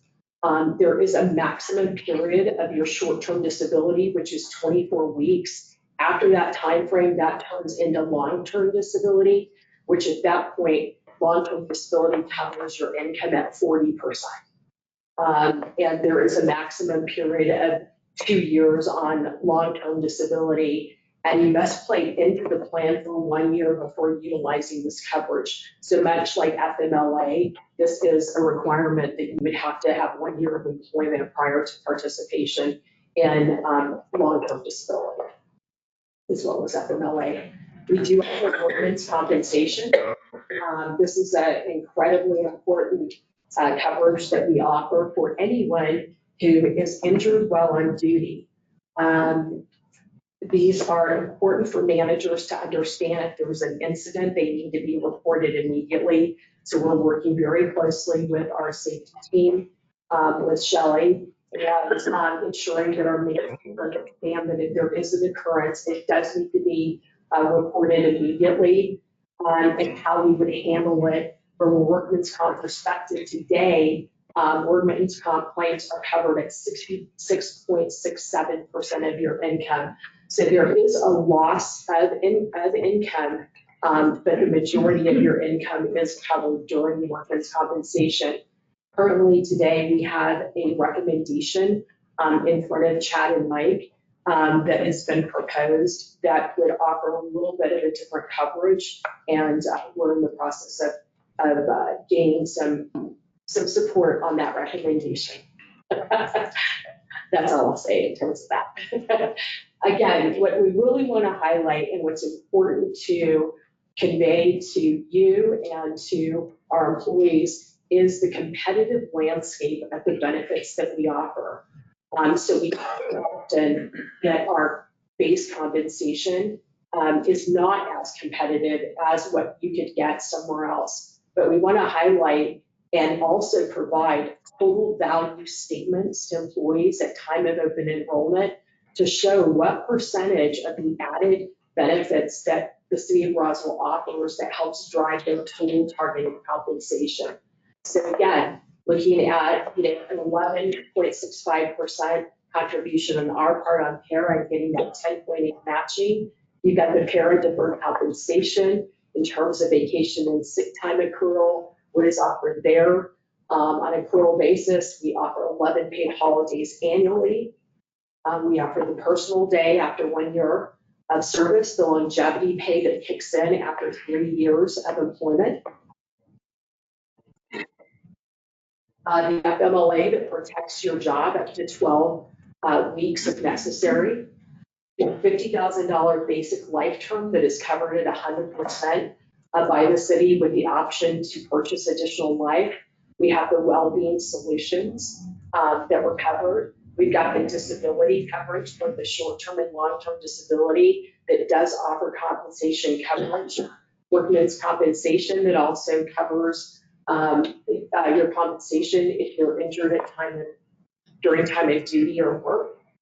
And then lastly, what we want to really highlight again is the fact that the city does cover 87.22% of major medical for employee, spouse, child, and family. That's a significant benefit there. And wanting to show. I'm not aware of anybody in town that has that anywhere else in town. No. Nowhere. I would lean to say, Chad, that in addition to that, I don't know that even in New Mexico, I'm actually doing some benchmarking right now with companies and a lot of the healthcare and city and state and Albuquerque and Santa Fe. And we may see something that's close to that in those particular areas, that in private sector, you just don't see this amount of coverage. And for the current fiscal year, that's costing the city in excess of $5 million. Correct. If you go to the next page, the next slide here, what we want you to show here is this is an average depending on how many exits and new hires each month, but just from an annual cost perspective, we're estimating that the city is paying $5.3 million in benefit coverage for employees. That is significant. And so that's really the highlight of what we wanted to share and be able to celebrate that and convey that, communicate that to employees so that they understand the additional value that you're getting, not just in your base compensation, but the additional benefits that are driving your total targeted compensation of the city. And I think that's the last slide, I believe. A question, what about a membership at the rec center? I thought that was part of the benefits too, no? The blue collar, for the next fiscal year is part of their CBA. Otherwise, nobody else does. Okay. Yes, and thank you for bringing that up. One of the things that we didn't cover, but we will cover for open enrollment, many of the plans offer membership coverage. We have found out about that on our own, utilizing our own benefits. So we will be really highlighting what plans offer those gym memberships. For the family or just the employee? For the whoever's covered. I've also found out they offer like people with like type 1 diabetes, they have like programs and things like that. So the plan is for open enrollment this year. I want to bring down our ERISA team to kind of not only educate me so I can speak on their behalf here because I'm here, but for me to learn and also to kind of put the word out there in open enrollment. Typically our open enrollment is in October, but I usually start in September, start reaching out to employees because 1 month is not enough for me for over 600 employees. Right. And again, as we talked about the cost, so you look at that $5.3 million in cost. If we look at employee only, typically that's the younger generation of our employee population. And oftentimes they're overinsured. they have coverage that they really don't need, right? So by us helping provide some counseling in terms of what do you need? Do you need just preventive care? Do you need prescription? If you need that, this is the best plan for you. One of the other things too is that we're looking at a high deductible plan that would also drive down the cost significantly to the city. We're not certain that that could be offered under the plan offerings that we have, but that's something that we're in discussion with Arista to see if that's something that we could add to our plan coverage. Any questions? I know that was a lot of information. Yes, sir. Part of the PERA with the state is an opportunity to get retiree health benefits. Oh, yes. And we're paying a portion of that to the city of Roswell. Yes. That's right. What percentage of that extra cost are we paying versus what the employees paying? On the retiree health. Yeah. I can't remember the exact figure, but it is significant. We'll get that. Yes, we can research that and make sure that we follow that. I'm into that plan and it's fantastic, folks.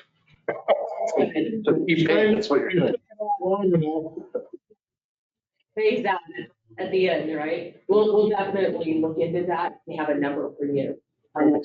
Yeah, and that is available to our staff. They can see that on their checks. Yeah.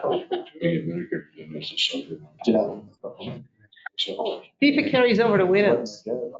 Because I get my husband's PERA. So when I retire, I won't be able to. Okay. Stick around long enough, there's benefits for as long as you live. Because I get his PERA. Okay, anything else? Any other questions? I don't pay any. I think it's very robust. Thank you for your time putting this together. You got it. Because, I mean, I've heard about this stuff and I didn't know what it really meant. Now I've got a little knowledge Yeah. on how all this works. And I think it's important for not only this committee, but for the rest of the city council. So, and I'm really curious to see what the breakdown is between just the employee versus the employee and all the family that you discussed. Anything else? Send her back. It's time for her to go home. Why don't you just leave?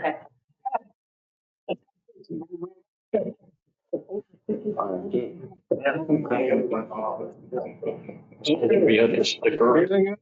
Thank you again. Appreciate it. Okay, Main Street Road.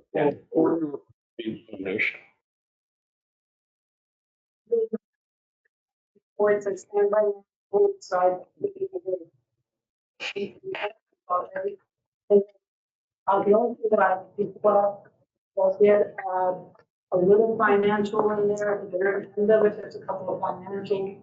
But if you acquire would like more financial within my board, give us your, give us a report, so you can let me know. But we get those private meetings or whatever. Getting these on a regular basis would be helpful. Mr. Chair, we need to see the P&L side of it as well. Yeah. This is just a balance sheet. Need to see your income statement on a year-to-day basis whenever you do. I concur. The balance sheet doesn't do anything. Loss. I would say year-to-date whenever you do them. Yeah. Don't care about the current month. We're looking more, where are you at for the year-to-date? Yeah. So, you know, don't send monthly to me. No. Quarterly. Quarterly or whatever you turn in, but it's a year-to-date process. Yeah. Agree. Any other questions on that? The EDC, anybody in the room? If you have any questions, I'll try to answer as best I can. Okay. Well, where are they? Big raise and they don't come by and see us anymore. Did you mess up? We'll learn anything. we'll relay the message. But their report's fairly concise. And they've been timely. And they've been keeping up, because we didn't have this issue. No, in their financial statement, it's sufficient order. Good. So moving on, then, we've got, Hispanic Chamber, I think, ran out of this agenda. Oh, somebody stole it.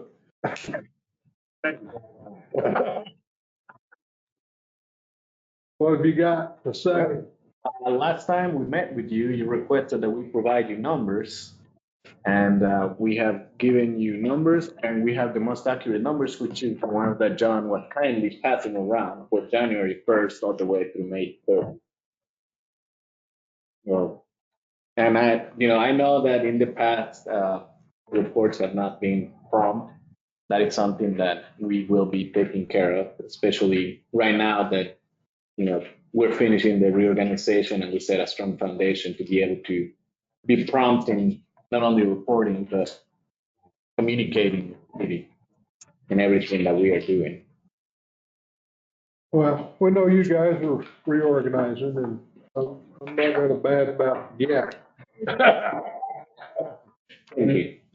And we're trying to help you. And that's very obvious. We appreciate it. I want you to succeed. I want Main Street to succeed. I want EDC. I want everybody to succeed.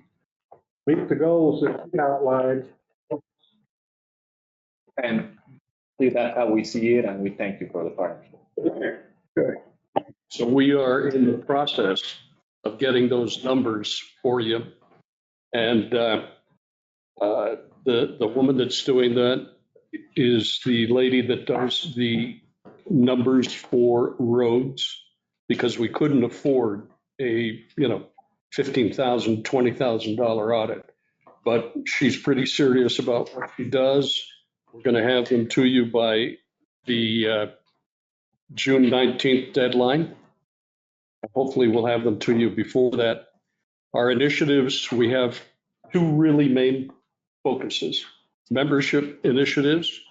Our membership drive, our goal is to get our membership up to 200 members, simply so that we can get an ongoing revenue stream. Number two, we aim to develop member programs like discount programs and sponsorship opportunities for our own members.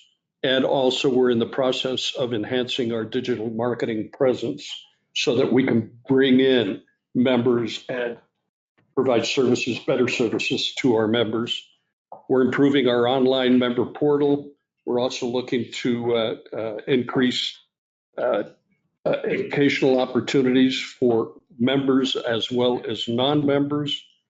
And our educational opportunities are really at the heart of what we're doing. And the reason it's at the heart of what we're doing is we're not competing with the Economic Development Corporation. We're not competing. We don't see ourselves in competition with the Roswell Chamber of Commerce. We see our niche and our contribution to economic development through education. And we believe that if we can have here's what we believe.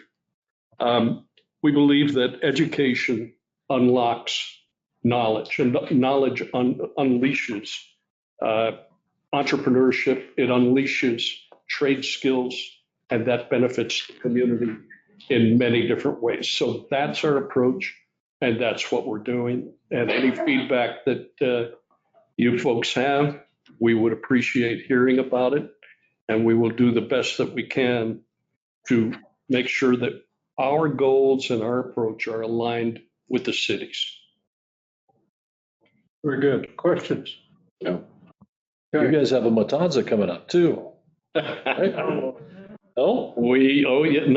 the Hispano Chamber of Commerce. The Horseshoe Nails Brigade has a Matanza coming.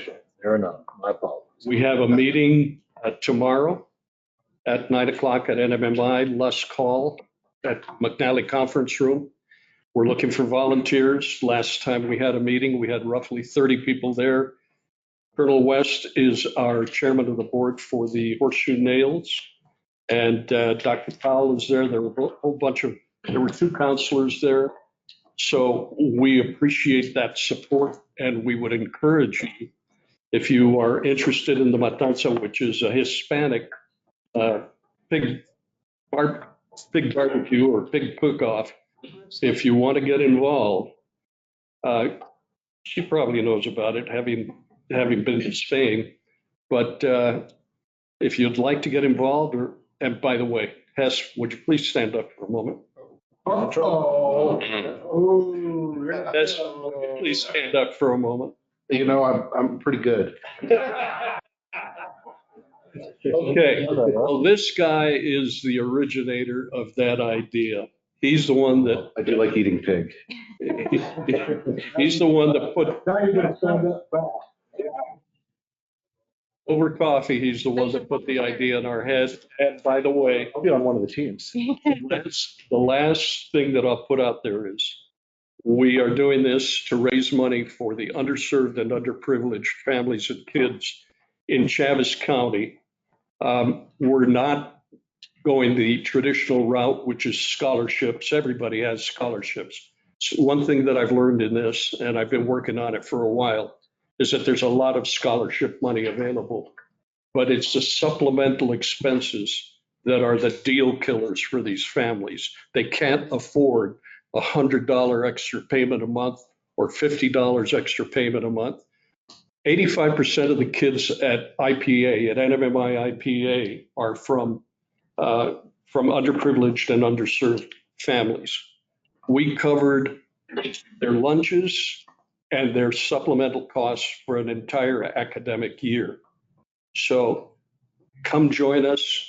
We can change the trajectory of education here in Chaves County with everybody working together. Thank you, Mr. Chairman. Thank you, counselors. Thank you, ladies and gentlemen. Real quick, working with Main Street and TJ, she's doing an amazing job. These are just 2 publications we're in. We're in New Mexico Magazine and several others. This one, this Go Escape West, is across the entire West Coast. This is the Texas Monthly. This obviously goes all over Texas. We're in the New Mexico Magazine with a full-page spread, 2-page spread. So these are just some of the ads that are running, just so you guys see. And who put in the Ranger books? The city of Rockville, we purchased advertising in the Texas Ranger yearbook. 185. And Mostly Silver City, yeah. yeah, and we will be in the Dallas area. Okay. With this. How come we are? Texas in the central Texas area to bring tourism into region. So we thought it was a perfect opportunity. Right. Okay. Yeah. Okay. Yep. He was complaining because he wanted it in the Astros. Be honest here. Chairman, while I was in Dallas, they're running commercials and places to go for short trips. Oh, that's what, Right on. that's the hotel, that hotel stuff that we're doing. We're doing, when you go to the hotel and stuff. Yeah. Good. Okay. It's good to, it's so they're working then. Everybody look at Frida.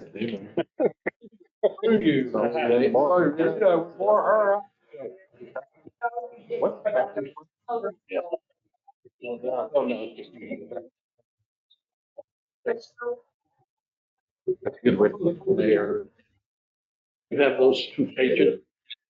Because I'll give it to people you're supposed to have. That ever tried it? Yeah. Well, it's there. Be careful. Hi. Stays there. Come, join you for coffee. Yes.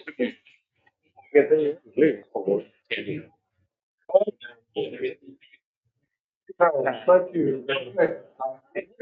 Something you want to tell us? I'll keep it. Order. There we go. Yeah. You thought that. Get him. He is humble. How you doing, man? Good, how you doing? Good, thanks. Yeah. I'm returning you an incomplete package. Yeah. Because I stole some pages. Yeah, I saw that.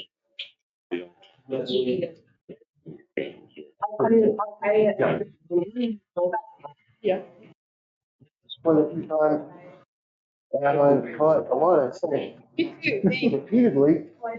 Thank you, sir. We're bringing up, that's it. The period maybe, it's about a year and a half, maybe 2 years ago, about where our standings were with. Well, I just wanted to clear. Please. Hello, ladies.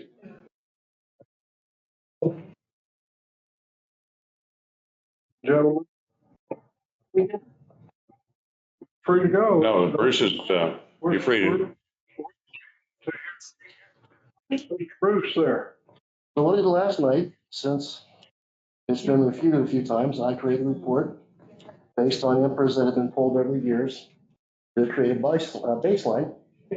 And Council Perry's numbers are really right on the number.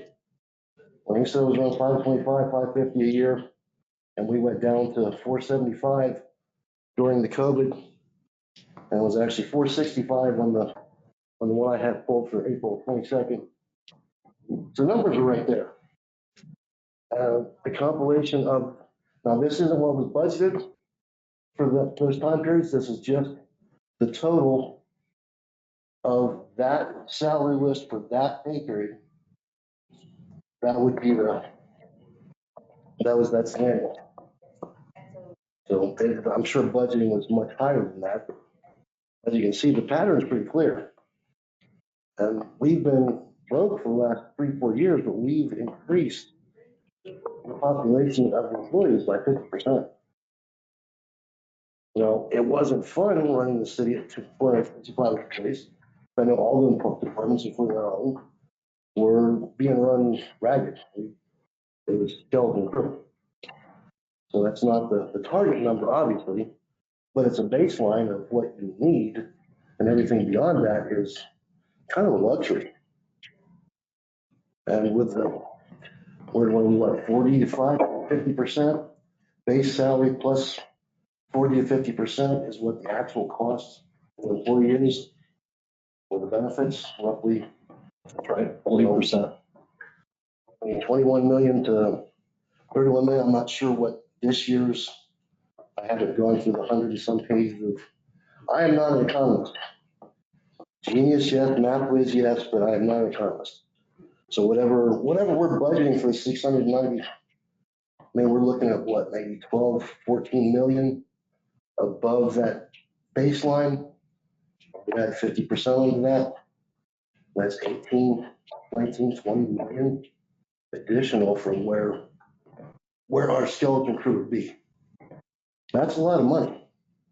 You know, if we were 8 million short on the budget, but right there is almost 20 million. That's a significant amount. Well, I know that you're just getting this. You don't really have time to process it. That's not really, I stand for questions. This is more of this is where I've been at when I have come to council meetings and talked about the runaway hiring. There's a lot of money in there. And I know for the blue collar police and fire, retention is always a lot cheaper than the constant influx and rotating doors and training somebody just to have them run off shortly thereafter. But there's raises to get up close to where we should be for everyone.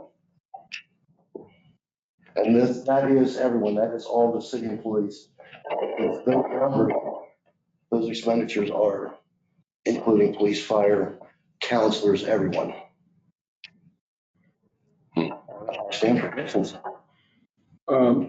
Somebody correct me if I'm wrong, but it's my recollection that during that buyout and early retirement period, that was successful, according to this sheet, for the total number of employees, we had to turn right around and hire a bunch of those positions back And that's We spent exactly more money.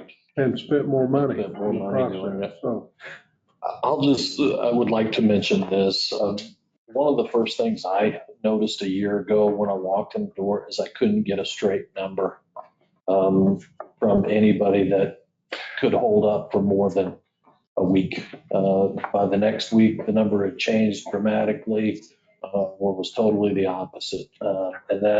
So I went to various departments. At that time, payroll was under HR, and we had several audit findings on our payroll and taxes, and all of those things. And I couldn't get a straight number, and I wanted to understand why. One of the most immediate things we did coming in was shift that payroll over to accounting as soon as possible, because it is an accounting function. I feel a little more sound with our practices, both from the HR side and the payroll side, because it takes the two communicating together to get those numbers right. I would have a hard time buying into numbers prior to last year. I would have a very difficult time buying into it, just based on what I saw was not occurring in the system and updating when people terminated or left the city of Roswell. So I'll say that, and I have never in my lifetime seen a union suggest a reduction in force, but they may be right.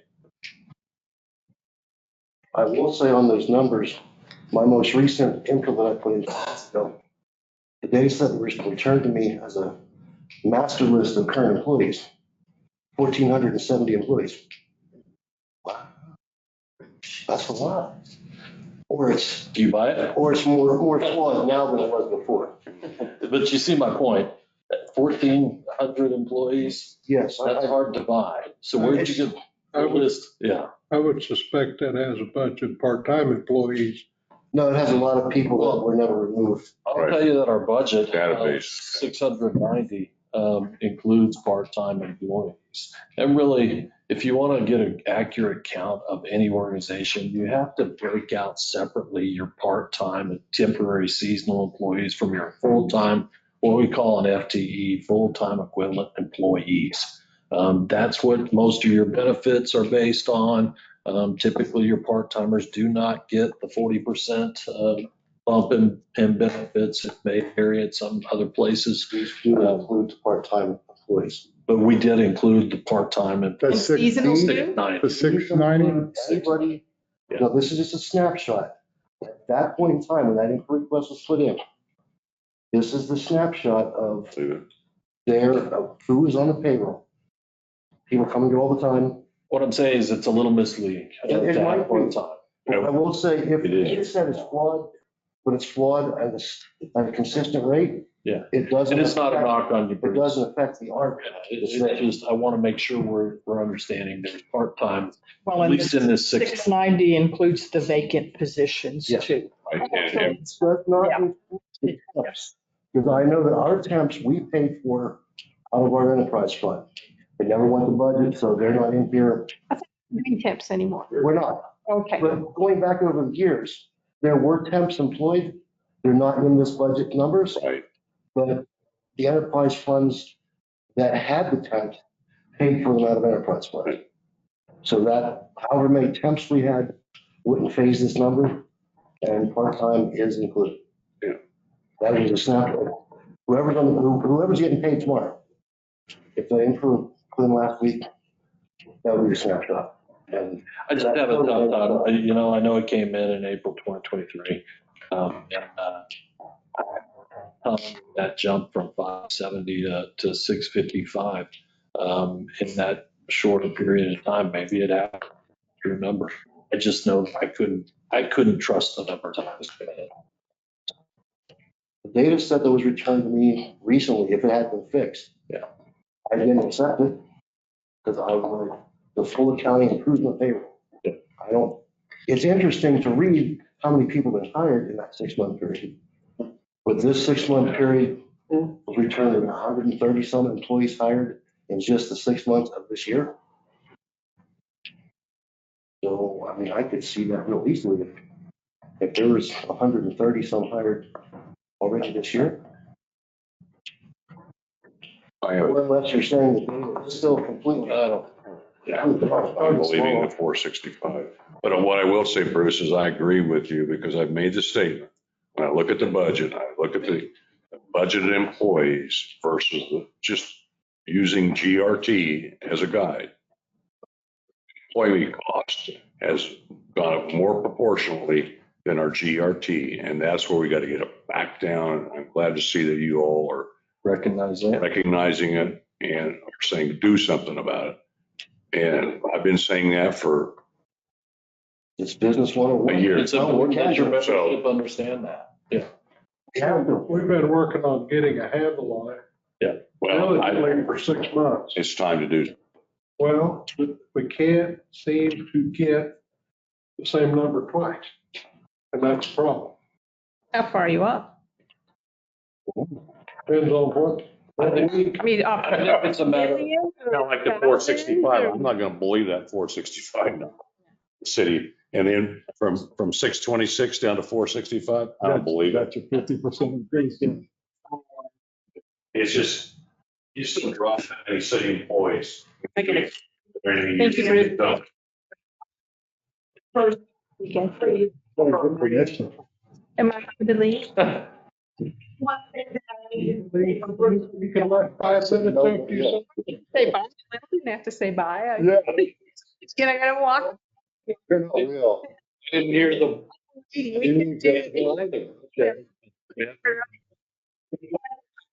Elected on 15th. David Redwood Road, Triangle Garden dedication.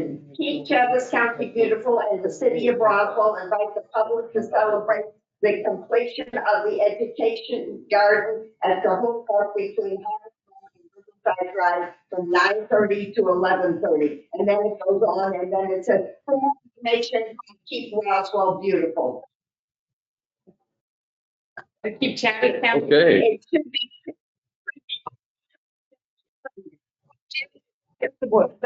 Yeah. Good job. Yeah, all right. You're doing. Okay.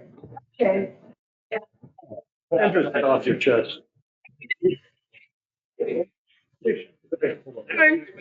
Be done. Chairman Horn. Okay. Chairman Horn, business? You